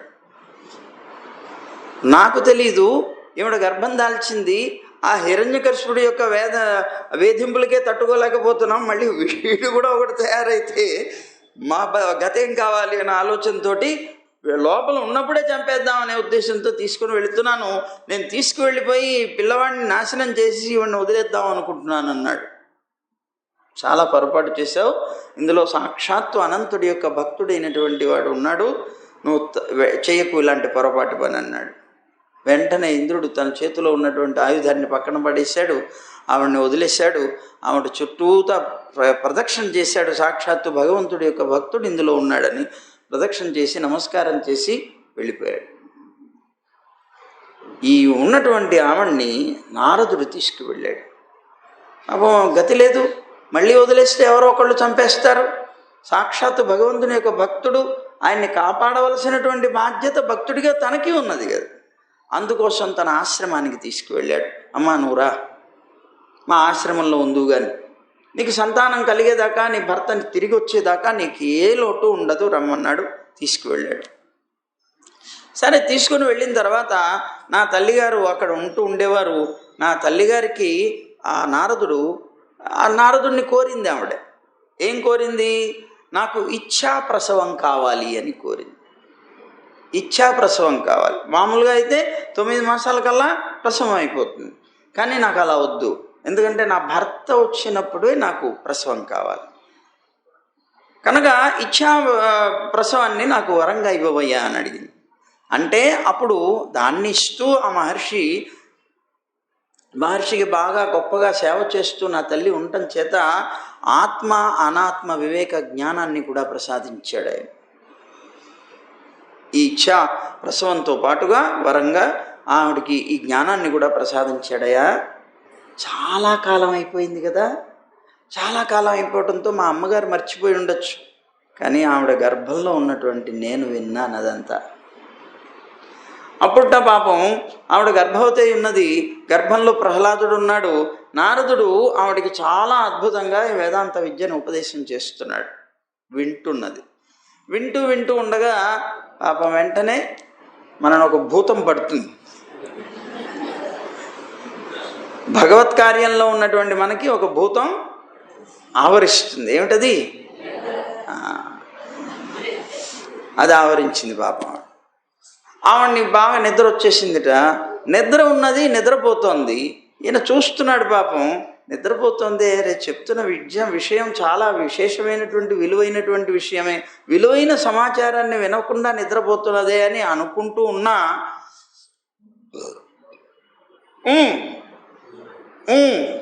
చెప్పేదానికి కొడుతోంది. ఎక్కడి నుంచి కొడుతోంది? నిద్రపోతుంది కదా అంటే గర్భంలో ఉన్నటువంటి శిశువు కొడుతోంది. అంటే వినేది ప్రహ్లాదుడయ్యాడు. తల్లి వింటోంది, కానీ నిద్ర వల్ల భంగమైంది. కానీ అతనికి లోపల ఉన్నటువంటి పిల్లవాడి యొక్క అనేటువంటిది వినిపిస్తోంది. అలా విన్నాడు. ఓహో, లోపల ఉన్నటువంటి ప్రహ్లాదుడు వింటున్నాడు అనుకున్నాడు. ఆనాడు నాకు నారదుడు ఉపదేశం చేసిన విద్యయ ఇది, అది మీకు నేను ఉపదేశం చేసింది అన్నాడు ప్రహ్లాదు. ఆశ్చర్యపోయారు వీళ్ళందరూ. సరే, మొత్తం మీద అలా ఉన్న తర్వాత ఇతను తపస్సు నుంచి వచ్చాడు. వచ్చిన తర్వాత ఇచ్ఛాప్రసవం అనేటువంటి కోరిక ఉన్నది కనుక ఆవిడ సంతానాన్ని కన్న తర్వాత ఆ సంతానాన్ని చూసి సంతోషించి ఇంటికి తీసుకువెళ్ళిపోయాడు. జరిగినాయి. ఆవిడ మర్చిపోయింది, కానీ నేను మర్చిపోలేదు ఆ జ్ఞానాన్ని అంతటిని అని ఆ జ్ఞానాన్ని ఉపదేశం చేయటం ప్రారంభిస్తున్నాడు. ఏమంటున్నట్ట, ఏ ధర్మానుష్ఠానం వల్ల అయితే నారాయణుడైనటువంటి భగవంతుడి మీద అచలమైనటువంటి ఆసక్తి, చలించనటువంటి ఆసక్తి లేదా ప్రేమ, ఈ రెండు కలుగుతాయో, లోకంలో ఉండేటువంటి ఇతర ఉపాయాలు వేలకి వేల ఉండొచ్చు, కానీ అన్నిటికన్నా శ్రేష్టమైంది ఆ భగవంతుడి మీద ప్రేమ మాత్రమే అని నేను తెలుసుకున్నాను. ఇంకా ఏ ఉపాయాలైనా ఉండొచ్చు, లక్షలు ఉండొచ్చు, కానీ వాటన్నిటికన్నా గొప్పది, శ్రేష్టమైనటువంటిది నారాయణుడి యందు ప్రేమ కలిగి ఉండటమే, ప్రీతి కలిగి ఉండటమే అని నేను తెలుసుకున్నాను. అంతేకాకుండా ఆ ప్రేమ ఎలా కలుగుతుంది, ఆ భగవంతుడి యందు ప్రీతి ఎలా కలుగుతుంది? గురు శుశ్రూషయ. ఆచార్యులకి ఎంత బాగా మనం సేవ చేయగలుగుతామో అంతలా కలుగుతుంది. ఆ సేవ చేయడం కూడా ఆచార్యులకి ఇష్టమైనట్లు చేయాలి తప్ప నాకు ఇష్టమైనట్లు ఆచార్యులు ఉండాలి అనుకుంటూ చేస్తే అది సేవ కాదు. ఆచార్య ముఖ వికాసం కోసం చేయాలి తప్ప ఆచార్యుల యొక్క దుఃఖం కోసం చేయకూడదు. అది సేవ కాదు. ఎప్పుడైతే అలా సేవ చేస్తామో తప్పనిసరిగా దానివల్ల భగవంతుడి యందు ప్రీతి కలుగుతుంది మనకి. ఇంకొకటి, భక్త్యా, ఆచార్యుల యందు భక్తితో చేయాలి. భక్తి ఉన్నప్పుడు శ్రద్ధ వస్తుంది. భక్తి లేనప్పుడు శ్రద్ధ రాదు, నిర్లక్ష్యం వస్తుంది. ఆచార్యుల యందు భక్తి కనుక ఉంటే తప్పనిసరిగా శ్రద్ధతో చేస్తారు కనుక అది తప్పనిసరిగా అతనికి ఫలించి పరమాత్మ యందు ప్రీతి కలుగుతుంది. అలాగే సర్వలాభార్పణేనచ, ఇది ఆచార్యులకు ఒక్కరికే కాదు, పరమాత్మ విషయంలో కూడా.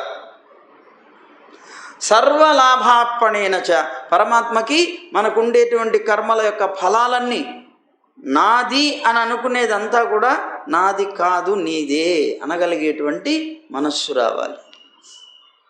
నువ్వు ఏది చేసినా అది పరమాత్మకి సంబంధించిందిగా పరమాత్మకే సమర్పణం చేయాలి.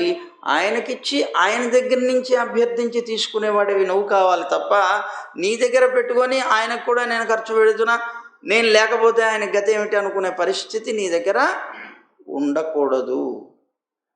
కొంతమంది అనుకుంటారు పాప, భగవంతుడికి ఆరాధన చేస్తూ లేకపోతే ఏదైనా గొప్పగా క్రియలు చేస్తూ నేను లేకపోతే ఈ దేవాలయంలో ఆయనకి ఏముందండి, నీ వల్లనా భగవంతుడికి, నీ వల్లనా భగవంతుడికి వచ్చేది. ఆ భగవంతుడు ఇచ్చినటువంటిది ఆయన విసిరివేస్తే పట్టుకొని బతుకుతున్నటువంటి వ్యక్తులం మన వల్ల ఆయనకి, మనం లేకపోతే ఆయనకి ఏముంది అనే పరిస్థితి ఎప్పుడూ కూడాను మనస్సులో కూడా రాకూడదు, అలాంటి భావన కూడా రాకూడదు. కనుక సర్వలాభార్పణేనచ, నీ లాభాలన్నీ ఆయనకి సమర్పించమన్నారు. అదేమిటండి ఆయనకి సమర్పిస్తే మనం ఎలా బతుకుతాం? అరే నాన్న, చిన్న పిల్లలు ఉంటారు, ఈ పిల్లలకి ఎక్కడికైనా వెళ్ళారనుకోండి బంధువుల ఇళ్ళకి, వాళ్ళు ముచ్చటపడి ఆ పిల్లలకి చేతిలో కుదిరి డబ్బులు పెడతారు. ఓ 20 రూపాయలు 50 రూపాయలు ఎంతో చేతిలో పెడతారు. పెట్టగానే ఈ పిల్లవాడు ఏం చేస్తాడు, పరిగెట్టుకుంటూ వచ్చి అమ్మ అమ్మ అమ్మ అమ్మ నాకు వాళ్ళు 50 రూపాయలు ఇచ్చారే అని ఇస్తాడు.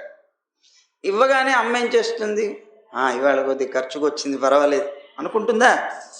అనుకోదు. వాడు ఇచ్చినటువంటి ఆ 50 రూపాయలు 100 రూపాయలు తీసుకొని వెళ్ళి వాడికి ఒక కిట్టి బ్యాంక్ ఒకటి పెడుతుంది, ఆ బ్యాంకులో వేస్తుంది. ఈ వేసేటువంటి డబ్బంతా కూడా ఏం చేస్తుంది, రేపు మాపు వాడు పెద్దవాడైన తర్వాత వాడికి ఏదైనా అవసరం వచ్చినప్పుడు అలా పోగేసినటువంటి ఆ ద్రవ్యానికి తన ద్రవ్యాన్ని కలిపి అతనికి కావలసినటువంటి అవసరాన్ని తీరుస్తుంది. భగవంతుడు చేసేది అదే. మనం కూడా మనకి కలిగినటువంటి లాభాలన్నీ ఆయనకి సమర్పిస్తే ఆయనకి గతి లేక మనం ఇచ్చేదాన్ని బట్టే బతుకుతూ ఉండేటువంటి వ్యక్తి కాడు కనుక, తల్లిదండ్రులకు గతి లేదా, మనం ఇచ్చే ఆ 10 రూపాయల కోసం ఎతుకుతారు? లేదు. మనం ఇచ్చేటువంటి వీటన్నిటినీ జాగ్రత్త పరుస్తాడు పరమాత్మ. మన కిట్టి బ్యాంక్ ఒకటి ఉంటుంది, దాంట్లో వేస్తాడు. వేసి ఆ పరమాత్మ మనందరికీ అద్భుతమైనటువంటి ఫలం, పరమపదం, నశించని ఐశ్వర్యాన్ని తాను ఇస్తాడు. మనం ఇస్తున్నది నశించిపోయేటువంటి ఐశ్వర్యం, ఆయన ఇచ్చేది నశించని ఐశ్వర్యాన్ని ఇస్తాడు. నువ్వు చేయవలసినటువంటి కర్తవ్యం ఇది. కనుక నీ దగ్గర సర్వ లాభాలు నువ్వు అర్పిస్తున్నావంటే నాకేది అనే భావం నువ్వు రానివ్వకు. నీకు ఎంత ఇచ్చామో దానికి డబల్ త్రిబుల్ ఇంకా అనేక రెట్లుగా మన దగ్గరికి మళ్ళీ అది వస్తుంది. కానీ ఈ లోకంలో ఉన్నవాడికి ఇచ్చామనుకోండి మళ్ళీ రాదు, కాగా విరోధం వస్తుంది. అర్థమైందా? అది గుర్తు పెట్టుకోండి. అందుకని సర్వలాభార్పణేనచ సంగేన సాధుభక్తానాం, సాధువులైనటువంటి పరమాత్మకి భక్తులైనటువంటి వాళ్ళతో సంఘం కావాలి, ఎప్పుడు సంబంధం కావాలి. సర్వలాభార్పణేనచ అంటే మన వాళ్ళు చూడండి, ఆ భగవంతుడికి సమర్పించడానికి గిలగిల్లాడిపోతాడు. గిలగిల్లాడిపోతాయి. ఎంత గిలగిల్లాడిపోతారంటే 100 రూపాయలు భగవంతుడికి ఏదైనా ఉత్సవం చేస్తున్నామండి సమర్పిస్తారా అంటే 100 సార్లు ఆలోచిస్తాడు. లోపలికి వస్తాడు, బయటికి వస్తాడు, బయటికి వెళ్తాడు, లోపలికి వస్తాడు, మళ్ళీ భార్యను అడగాలంటాడు. ఇప్పుడు నా చేతుల్లో ఏమీ లేదండి, పిల్లలకి ఆస్తి అంతా ఇచ్చేసానండి ఏడుస్తాడు. 100 రూపాయలు ఇవ్వాలని. చిత్రం చూడండి మనిషి యొక్క తత్వం. అదే వీడు తన పిల్లలకి పెళ్లి చేస్తాడు, ఎంత దుబారాగా ఖర్చు పెడతాడు చూడండి, ఆశ్చర్యం. ఈ మధ్యకాలంలో క్యాటరింగ్లు వచ్చి చూసారా? క్యాటరింగ్లు వచ్చినప్పుడు వీళ్ళకి ఒక్కొక్క ప్లేటు సుమారు 3,000, 4,000 వాళ్ళ యొక్క దర్జాన్ని బట్టి, లేకపోతే 1,000, 2,000. వీడికండి పక్కింటి వాడు అలా చేశాడు, నేను చేయకపోతే తక్కువ అయిపోతాను అనుకుంటాడు. అలాంటి షోకుల కోసం కూడా చేస్తాడు. తన డబ్బు విచ్చలవిడిగా ఖర్చు పెట్టడానికి. తీరా అవి పెట్టి వాడిని పిలిచి ఆ క్యాటరింగ్ చేసి సాపాట్లు పెడితే వస్తారు, వీళ్ళు వచ్చే వాళ్ళందరూ వస్తారు ఆ కార్యక్రమాన్ని చూసేవాళ్ళు. ఆ వచ్చినటువంటి వాళ్ళందరూ కూడా వెళతారు. ఇప్పుడు క్యాటరింగ్ అంటే అంతా కూడా బఫెలో సిస్టమే కదా,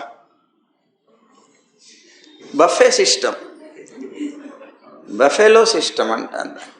సదా వస్తారు. వచ్చినటువంటి వాళ్ళు ఏం చేస్తారు, ఆ ప్లేట్ తీసుకుంటారు. తీసుకున్నటువంటి వాడు అక్కడ 4 స్నేహితులు ఉంటారు, వాళ్ళందరూ మంచి ఐశ్వర్యవంతుల్లాగా ఉంటారు. వాళ్ళ ముందు కక్కుర్తిగా తింటే బాగుండదేమో అనుకుంటాడు. పాపం వీడు వచ్చింది తినడానికి, చూడ్డానికి వచ్చాడు, తినడానికి వచ్చి వాళ్ళు పిలిచారు. దానికి పిలిచినప్పుడు తినడానికి ఏమొచ్చింది, తినడు. తినకపోగా వాళ్ళు ఏమన్నా అనుకుంటారేమోనని ఆ 3,000 రూపాయల ప్లేటు చేతిలో పట్టుకొని దాన్ని ఒక స్టైల్గా 2 ముక్కలు అలా నోట్లో వేసుకొని అక్కడ పెట్టేస్తాడు. వీడేదో ఘనమైనటువంటి వాడు అన్నట్టుగా, పక్క వాళ్ళందరి ముందు నా పరువు ఎంత గొప్పగా కాపాడుకున్నానో అనుకున్నట్టుగా అక్కడ పెడతాడు. చివరికి ఎవరికండి అది నష్టం? ఇంటివాడికి. ఎందుకు? ప్లేటు 3,000, దాంట్లో తిన్నది 4 పలుకులు, మిగిలినంతా అలా ఉండిపోయింది, వేస్ట్. ఇలాంటి వేస్టేజ్ ఖర్చులు ఎన్ని పెడుతున్నారో తెలియదు లోకంలో. వ్యర్థమైనటువంటి ఖర్చు పెట్టడానికి ముందుకు వస్తాం. భగవత్ సంబంధమైన కార్యానికి ముందుకు రావడానికి మాత్రం మన మనసు 100 రకాలు ఆలోచిస్తుంది. సర్వలాభార్పణేన చ, ఎప్పుడైతే త్యజించి నీకున్నటువంటి ఆ లోభాన్ని త్యాగం చేసి పరమాత్మకి నీ యొక్క హృదయపూర్వకంగా సమర్పిస్తావో, సమర్పించిన తర్వాత ఒక నియమం ఉన్నది, మళ్ళీ నేను సమర్పించాననే భావన కూడా నీకు రాకూడదు. ఎప్పుడైనా పొరపాటున ఆ భావన వచ్చినా సమర్పించిన ఫలమే నీకు అందదు. నీది నువ్వు సమర్పిస్తున్నావా? నేనిచ్చానని నువ్వు అనుకుంటావు, నీది నువ్వు ఇస్తున్నావా? ఎవరిది అది? మనకి ఏదో కొంతమంది చెప్తుంటారు కదా, ఏదో చెప్పి సొమ్ము ఒక్కడిది అట్లాను. సొమ్ము పరమాత్మది, శోకమాదన నీది. ఏమండి, ఆయనది ఆయనకి ఇవ్వడానికి నువ్వేంటి ఇచ్చేది? ఇది చాలా ముఖ్యం, గుర్తుపెట్టుకోవాలి మనం. అందువల్ల సర్వలాభార్పణేన చ, నువ్వు చేసే ప్రతి కర్మకి వచ్చే ఫలాలన్నీ ఆయనకి సమర్పించు. త్యాగే నైకేన అమృతత్వమానసు చెప్తుంది మనకు ఉపనిషత్. ఒక్క త్యాగ మాత్రం చేతనే అమృతత్వాన్ని పొందుతావు. త్యాగము అంటే ప్రతి దాంట్లోనూ త్యాగం ఉండాలి, ప్రతి విషయంలోనూ త్యాగం ఉండాలి. మోక్షం పొందాలి అంటే సంసార త్యాగం చేస్తే, ఆ త్యాగం అనేటువంటి బుద్ధి కనుక కలిగింది అంటే, సంసారం త్యాగం చేయాలంటే నువ్వు సర్వం వదిలేయాలి. అవన్నీ నువ్వు కనుక వదలకపోతే దానిలో ఉండేటువంటి అహంకార మమకార సర్వం త్యాగం చేస్తే పరమాత్మను పొందుతావు. ఆ త్యాగ బుద్ధి కావాలి. త్యాగబుద్ధి చాలా అవసరం. ఈవేళ రోజుల్లో లోకంలో త్యాగబుద్ధి లేదు, స్వార్థం స్వార్థం స్వార్థం స్వార్థం. ఆశ్చర్యంగా ఉంటుంది. కనుక సర్వలాభార్పణేన చ, గుర్తుపెట్టుకోవాలి మనం. మన సర్వ కర్మలు మనకి దేవహూతికి ఉపదేశం చేసేప్పుడు కపిలుడు చెప్పింది ఏమిటి? తన తండ్రికి ఉపదేశం చేసినప్పుడు చెప్పింది ఏమిటి? సర్వకర్మ ఫల త్యాగం చేయి, సర్వకర్మలు త్యాగం చేయి, పరమాత్మకి సమర్పణ బుద్ధితో నువ్వు చేయి, నువ్వు మోక్షం పొందుతావు తండ్రి అని ఉపదేశం చేశాడు కపిలుడు. ఆ బుద్ధి మనలో బాగా పెరగాలి. లోభం అనేటువంటిది మనని పూర్తిగా సంసారంలో కుక్కేస్తోంది. దాని నుంచి బయటపడాలి. ఆ త్యాగ బుద్ధిని పెంచుకోవాలి అని ప్రహ్లాదుడు సర్వలాభార్పణేన చ అని చెప్పాడు. నారదుడు తనకు ఉపదేశం చేసిన దాన్ని ఉపదేశిస్తున్నాడు. సంగేన సాధుభక్తానాం, మనకు ఉండేటువంటి స్నేహితులందరూ దుర్మార్గులే. కానీ ఒక సాధువుతోటి, ఒక భక్తుడితోటి మనకి సహవాసం ఉండదు. కనుక నిరంతరం మన మనసు ఎప్పుడు కూడా ఉద్విగ్నమై ఉంటుంది. ఉద్విగ్నం అంటే టెన్షన్. అందుకే చూడండి, మనకి ఎప్పుడు టెన్షనే, ప్రతి దానికి టెన్షనే, ప్రతి విషయంలో టెన్షనే. ప్రశాంతంగా నువ్వు జీవించాలంటే సాధువులతోటి, భక్తులతోటి సంఘం నీకు కావాలి. ఎప్పుడైతే వాళ్ళతో సంబంధం ఉంటుందో వాళ్ళ ద్వారా వినబడేటువంటి భగవత్ సంబంధమైనటువంటి విషయాల వల్ల మన మనస్సుని మనం నిగ్రహించుకోగలిగేటువంటి శక్తి పెరుగుతుంది.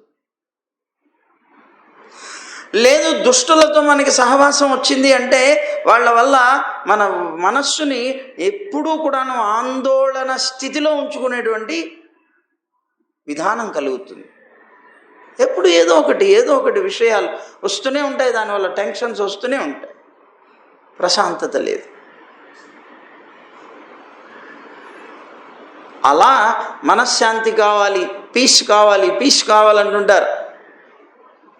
ఆ శాంతి కావాలి అంటే భగవంతుడిని ఆరాధించి తీరాలి, భగవంతుడి కోసం జీవించగలగాలి. అప్పుడే మనకి శాంతి. లేకపోతే మిగిలిన విషయాలు నిన్ను తల్లకిందులు చేసి పారేస్తుంటాయి.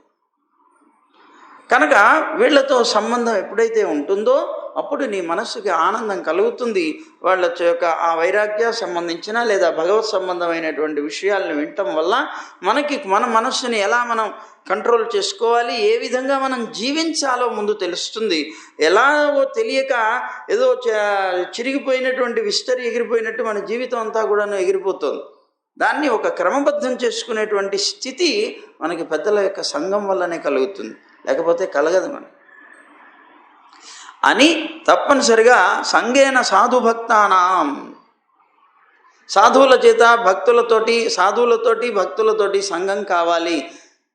దీనివల్ల మనకి లభించేటువంటి జ్ఞానం వల్ల పరమాత్మ యొక్క ఆరాధన, ఈశ్వరారాధనేన చ, భగవంతుని యొక్క ఆరాధన చేస్తాం, స్వరూపం తెలుసుకుంటాం.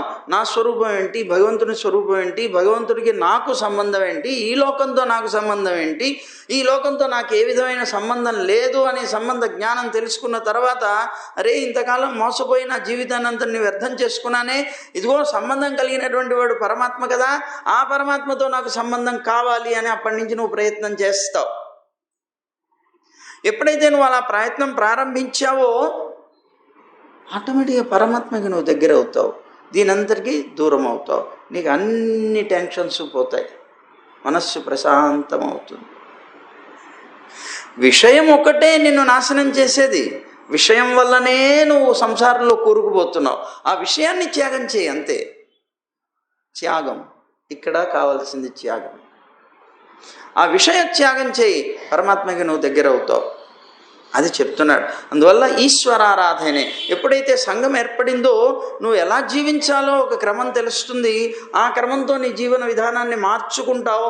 ఎప్పుడైతే నువ్వు మార్చుకున్నావో పరమానంద భరితుడు అవుతావు. అప్పుడు పరమాత్మ యొక్క స్వరూపం తెలుస్తుంది, నీ స్వరూపం తెలుస్తుంది. నువ్వు ఎప్పుడు పరమాత్మకి దాసుడు అని తెలుస్తుంది. ఆయనే నీకు యజమాని అని తెలుస్తుంది. యజమాని అయినటువంటి స్వామి అయినటువంటి ఆయనకే నేను నిరంతరం ఆరాధన చేయాలి అని తెలుస్తుంది. అప్పుడు నువ్వు ఆరాధన చేస్తావు. అలాగే శ్రద్ధయా తత్కథాయాం, ఎప్పుడైతే పరమాత్మని గురించి ఆరాధన చేస్తున్నావో అప్పుడు నీకు ఆ భగవంతుడి గురించి తెలుసుకోవాలనేటువంటి జిజ్ఞాస బయలుదేరుతుంది. నేను రోజు ఆరాధన చేస్తున్నా, ఈయన ఎవరండి, ఈయన కథ ఏమిటి, అని ఆ పరమాత్మ యొక్క అద్భుతమైనటువంటి లీలలు తెలుసుకోవాలనేటువంటి కథలు తెలుసుకోవాలనేటువంటి జిజ్ఞాస నీలో బయలుదేరుతుంది. అప్పుడు అది ఎప్పుడైతే ఆయన యొక్క అద్భుతమైనటువంటి కథ తెలిసిందో, ఆ లీలలు తెలిసినాయో, నీ మనస్సు ఊరుకోలేదు, ఇంకా ఊరుకోక దాన్ని గానం చేయాలని ప్రయత్నం చేస్తుంది. అంతే కదా. మరి లోకంలో నువ్వు బాగా మెచ్చిన వ్యక్తి ఎవరైనా ఉన్నారనుకోండి, సపోజ్, ఏం చేస్తారు? మీరు ఎవరి దగ్గరికి వెళ్ళినా వాళ్ళ గురించి చెప్తారు. ఎంత మంచివాడండి వాడు, అబ్బో చాలా మంచివాడు, వాడి దగ్గర ఇన్ని గుణాలు ఉన్నాయి, ఇలా ఉన్నాడు, ఇలా ఉంటాడు, ఇలా ఉంటాడు. ఎస్, ఊరుకోలేవు. ఎప్పుడైతే అతని యొక్క అద్భుతమైనటువంటి కథ నీకు తెలిసిందో, నువ్వు ఒక్క క్షణం కూడా ఊరుకోలేక ఆయన్ని గానం చెయ్యకుండా ఉండలేవు. అందుకని ఎవరి దగ్గరికి వెళ్ళినా ఆయన గురించి చెప్తావు, ఆ భగవంతుని యొక్క కథలు చెప్తావు, ఆ భగవంతుని తలుచుకొని నువ్వు ఏడుస్తావు, వాళ్ళని ఏడిపిస్తావు. ఆ ప్రీతి కలగటానికి ఇవన్నీ మార్గాలు. అందువల్ల అదిగో ఆ శ్రద్ధయా తత్కథాయాంచ కీర్తనైర్గుణకర్మణం, వెంటనే అది ఉండక నోట్లో నుంచి ప్రవాహ రూపంలో బయటకు వచ్చి ఆయన యొక్క గుణాలని, ఆయన యొక్క చేష్టల్ని, కర్మల్ని అన్నిటినీ కూడా నువ్వు గానం చేస్తావు. తత్పదాంబోరుహ ధ్యానాత్, నువ్వు ఖాళీగా కూర్చున్నప్పుడు ఊరికేనే ఉండలేవు. నా స్వామి ఆయన అని నీకు ఎప్పుడైతే తెలిసిందో ఆయన్ని గురించి ఆలోచన చేస్తావు. ఆయనకి నాకే నిత్యమైన సంబంధం ఉందని నీకు తెలిసిందో అప్పుడు ఆయన గురించి ఆలోచన చేస్తావు. ఎందుకు? ఈ లోకంలో మనం చూస్తూనే ఉన్నాం, నాకు సంబంధించిన వాళ్ళు అని నీకు ఎవరి మీద అయితే భావన ఉంటుందో వాళ్ళ గురించి నిరంతరం ఆలోచన చేస్తున్నావా లేదా?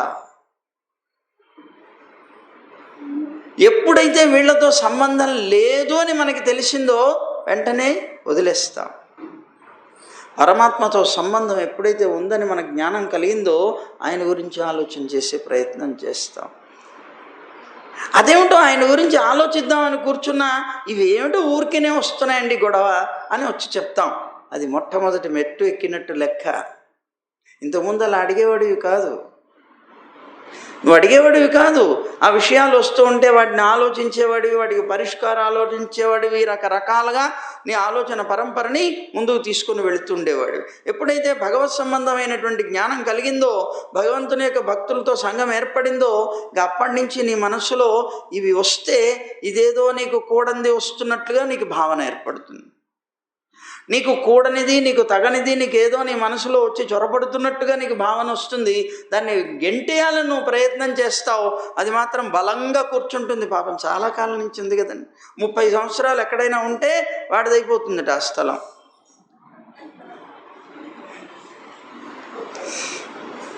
అదే మరి రూల్ ఉంది కదా. మరి 30 సంవత్సరాలు ఎక్కడైనా స్థలంలో నువ్వు ఉన్నావు అంటే ఆ స్థలం నీదైపోతుంది.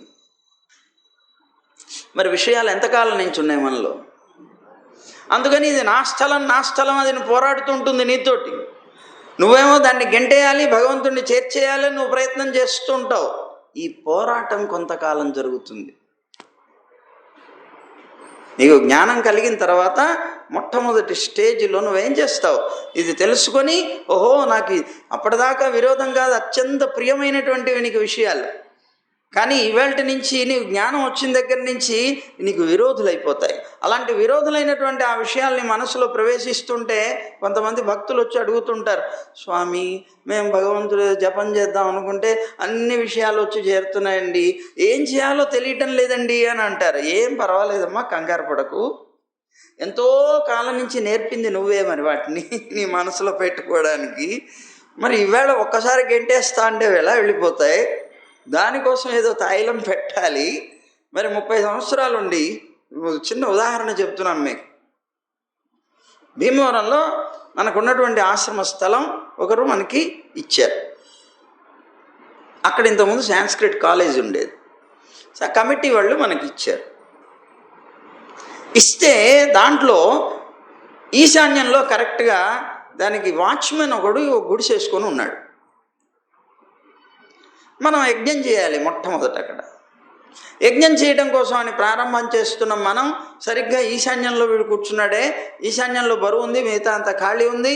మరి ఇప్పుడు ఇతను లేవకపోతే ఎలాగా, ఈశాన్యంలో ఉన్నాడని మేము అతన్ని లేపడానికి ప్రయత్నం చేసి, బాబు ఇక్కడి నుంచి వెళ్ళవయ్యా, నీకు ఏదైనా డబ్బు ఇస్తాం, లేకపోతే ఏదో ఒక రకంగా మేము సహకారం చేస్తాం, ఈ సైట్ని మనకి పీఠానికి ఇచ్చారు కనుక అని చెప్పాను. వెళ్ళనంటే వెళ్ళనన్నాడు. మీరు ఎవరికి చెప్పుకుంటారు చెప్పుకోండి, 30 సంవత్సరాల నుంచి నేను ఇక్కడ ఉన్నాను అన్నాడు. ఏం మాట్లాడాలి? 30 సంవత్సరాల నుంచి నేను ఉన్నానన్నాడు, నాది అవుతుంది. వెళ్ళనంటే వెళ్ళనన్నాడు. సరే, తర్వాత వెళ్ళాడు అనుకోండి, అవన్నీ ఇప్పుడు అవసరం లేదు, ఇంకే చెప్తున్నాం. అంటే ఏంటి చెప్తున్నాం, మనం ఇంతకాలం ఉన్నటువంటి వ్యక్తి ఒక్కసారి బయటికి వెళ్ళిపోవాలంటే ఎలా వెళ్ళిపోతాడు? ఇంతకాలం మనం పెట్టి పోషించాం మన విషయాల్ని, మనమే దానికి తిండి పెట్టాం, మనం దాన్ని ఎగదోసాం, ఇంకా వృద్ధి పొందమన్నాం. వృద్ధి పొందకపోతే మనం ఊరుకోలేము. అనేక రకాలు కల్పించుకొని విషయాల్ని ఇంకా పెంచుకుంటూ వచ్చాం. ఈవేళ ఒక్కసారి తోసేస్తే ఎలా వెళ్ళిపోతాయి? వెళ్ళవు. కనుక కంగారు పడకండి, నెమ్మదిగా బయటికి పంపించేయాలి. అలా ఇక్కడ ఏమంటున్నారు, శ్రద్ధయా అయిపోయిన తర్వాత ఎప్పుడైతే నువ్వు అలా చేయటం, ఇవన్నీ కూడా కర్మలు చేస్తావు, అప్పుడు నీకు ధ్యానం చేయాలనేటువంటి బుద్ధి. ఖాళీగా ఉన్నప్పుడు ఊరికే కూర్చో, విషయాలను గెంటేయడానికి ప్రయత్నం చేస్తూ ఉంటావు, అవి మూగుతూ ఉంటాయి, వాటిని గెంటేసేసి పరమాత్మ యొక్క రూపాన్ని నీ మనసులో ధ్యానం చేసుకోవడానికి ప్రయత్నం చేస్తావు. అలా విషయాలన్నింటినీ పోగొట్టుకొని ధ్యానం చేస్తే, ఆ ధ్యానం నీకు కనుక కుదిరితే, అప్పుడు నువ్వేమనుకుంటావు, ప్రేమ విపరీతమైపోతుంది ఆయన మీద. తెలియకుండా అయిపోయి ఆయన యొక్క చిహ్నాలు ఏవైతే ఉన్నాయో అవన్నీ నేను ధరించేయాలనుకుంటావు. అంటే ఆ రూపాన్ని పొందాలనుకుంటావు. అదే మోక్షం పొందాలనేటువంటి కాంక్ష. ఆయన మీద ఉండేటువంటి అత్యంతమైనటువంటి ప్రీతి చేత. లోకంలో చూడండి, చాలామంది అంటుంటారు, బాగా ప్రేమ ఉన్నటువంటి భార్య మీద ప్రేమ ఉన్నటువంటి భర్త, ఆవిడ నేను ఒకటేనండి. అట్లాగా మనకు కూడా ఏమనిపిస్తుంది, పరమాత్మ మీద అత్యంతమైనటువంటి ప్రీతి కలిగినప్పుడు ఆ పరమాత్మతో సమానంగా మనం కూడా అనుభవించాలి ఆయనతో అనేటువంటి భావన కలుగుతుంది. అందువల్ల ఆయన యొక్క గుర్తులన్నీ ధరించాలనేటువంటి కోరిక కలుగుతుంది. అదిగో ఆ స్థితి పొందుతారయా అని చెప్పుకుంటూ వచ్చాడు ప్రహ్లాదుడు. ఇదంతా నారదుడు ఉపదేశం చేశాడు. ఆ ప్రేమ పిపాసులైనటువంటి వాళ్ళు భగవంతుని యొక్క గుణాలని, అవతార విశేషాలని, అతను చేసినటువంటి అలౌకికమైనటువంటి చేష్టలు ఏవైతే ఉన్నాయో వాటిని, అలాగే అసురులైనటువంటి వాళ్ళు, దుష్ట ప్రవృత్తి కలిగినటువంటి వాళ్ళందరినీ చంపినటువంటి విధానాన్ని, ఆయన యొక్క పరాక్రమ కార్యాలని అధికమైనటువంటి సంతోషంతో వింటారు. ఇతరమైనటువంటి విషయాలను వినటానికి వాళ్ళకి మనస్సు అంగీకరించదు. భగవంతుని యొక్క ఈ లీలలన్నింటినీ కూడా వినడానికి మనస్సు అంగీకరించి ఆనందంతో గగుర్పాటు చెందుతుంది. గగుర్పాటు చెంది శరీరం ఒక్కసారి కళ్ళ వెంబడ నీళ్లు కారుతాయి. ఆ కళ్ళ వెంబడ నీళ్లు కార్చడం అనేటువంటిది సాత్విక వికారం అన్నారు. భగవంతుని తలుచుకొని ఆ భగవంతుడి మీద ఉండేటువంటి ప్రీతి చేత ఎప్పుడైనా మన కళ్ళ వెంబడ నీరు కారితే అది సాత్విక వికారం అన్నారు. ఆ కళ్ళ వెంబడి నీళ్లు కార్చడానికి ఏముందండి, జీవితంలో చాలాసార్లు కాల్చాం మేము. ఎప్పుడైనా మన వాళ్ళని తలుచుకున్నప్పుడు మన కళ్ళు సముద్రాలు అయిపోతాయి. సముద్రాలు అంటే దానికి ఇంకా హద్దు ఉండదు. ఎన్నో నీళ్లు కదా, అపారమైన జలం వస్తూనే ఉంటుంది. పొద్దున్నే సాయంత్రం దాకా, రాత్రి దాకా నిద్రలో కూడా ఏడుస్తాం కావాలంటే. కానీ భగవంతుడి గురించి ఒక్క చుక్కైనా కార్చామా? భగవంతుని యొక్క గుణాలు విని ఒక్కటైనా చుక్క చాలు నీ జీవితానికి. అదొక్కటి ఎప్పుడైనా భగవంతుడిని తలుచుకున్నప్పుడు ఆర్ద్రంగా నీ మనస్సులో, నీ కళ్ళ వెంబడి ఒక్క చుక్క నీరు కారినా నీ జన్మ తరించిపోయినట్టే గుర్తుపెట్టుకో అన్నాడు. కావాల్సింది అది. కనుక ఆ విధమైనటువంటి ఆ ప్రేమ పిపాసులు భగవంతుని యొక్క గుణాలని తలుచుకున్న, అవతార విశేషాలని తలుచుకున్న, అతను చేసినటువంటి అలౌకికమైనటువంటి లీలలు తలుచుకున్న, అతను చేసినటువంటి పరాక్రమమైనటువంటి కార్యాలు తలుచుకున్న అధికమైనటువంటి సంతోషంతో గగుర్పాటు చెందడమే కాదు, కళ్ళ వెంబడి నీళ్లు కూడా కారుస్తారు. వాళ్ళ యొక్క స్వరం గద్గదమైపోతుంది, నోట్లో నుంచి మాట రాదు. బాగా ఇష్టమైనటువంటి వ్యక్తి ఎవరైనా వచ్చారు మీ ఇంటికి, చూడగానే ఆశ్చర్యపోయి మీ నోట్లోంచి మాట కూడా రాదు, ప్రేమ వల్ల. ఆ ప్రేమతో పరమాత్మని కనుక తలుచుకుంటే వాళ్ళకు కూడా ఇలాంటి వికారాలు కలుగుతాయి. అది కలగాలి. గద్గద స్వరంతో పెద్దగా గానం చేస్తారట వాళ్ళు, నృత్యం చేస్తారట ఆనందంతో. ఆ పరవశించిపోయినటువంటి ఆ పరమానందం ఒక్కసారి పెళ్ళుబిగిపోతే ఆ పెళ్ళుబిగినటువంటి ఆనందంతో తమ యొక్క స్థితిని కూడా మర్చిపోతారట. నిల్చున్న వారు నిల్చోలేరట, పరిగెడుతున్న వారు పరిగెట్టలేరట, ఎగురుతూ ఉంటారట, నిల్చున్న వారు నిల్చోలేక పరిగెడతారట. ఇలాంటి వికారాలన్నీ కలుగుతాయి అని ఉపదేశం చేస్తూ ఇంకా చేయాలనుకున్నారు. సాయంత్రం సర్వం శ్రీకృష్ణార్పణమస్తు. గోవింద జయ జయ గోపాల జయ జయ,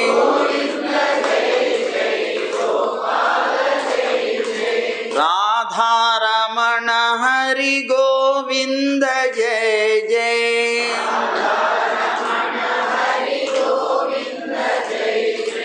గోవింద జయ జయ గోపాల జయ జయ,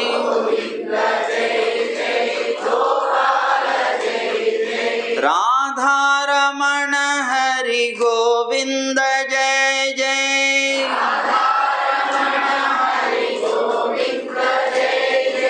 గోదారమణ హరి గోపాల జయ జయ,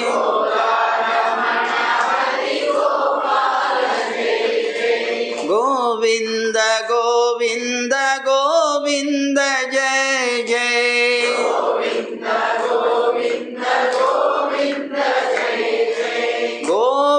గోవర్ధనోద్ధార గోవింద జయ జయ,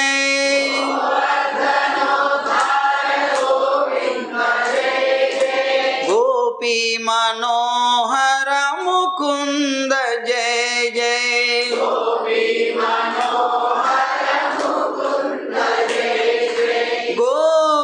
గోవర్ధనోద్ధార గోవింద జయ జయ,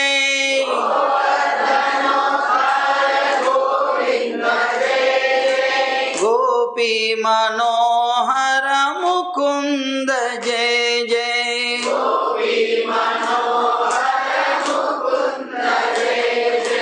గోవింద జయ జయ గోపాల జయ జయ,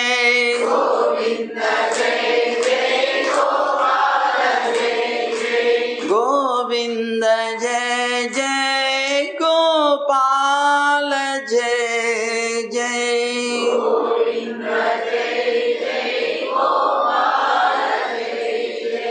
జై గోవింద, జై జై గోవింద, జై జై జై గోవింద, జై శ్రీమన్నారాయణ, జై జై శ్రీమన్నారాయణ, జై జై జై శ్రీమన్నారాయణ. సర్వం శ్రీకృష్ణార్పణం.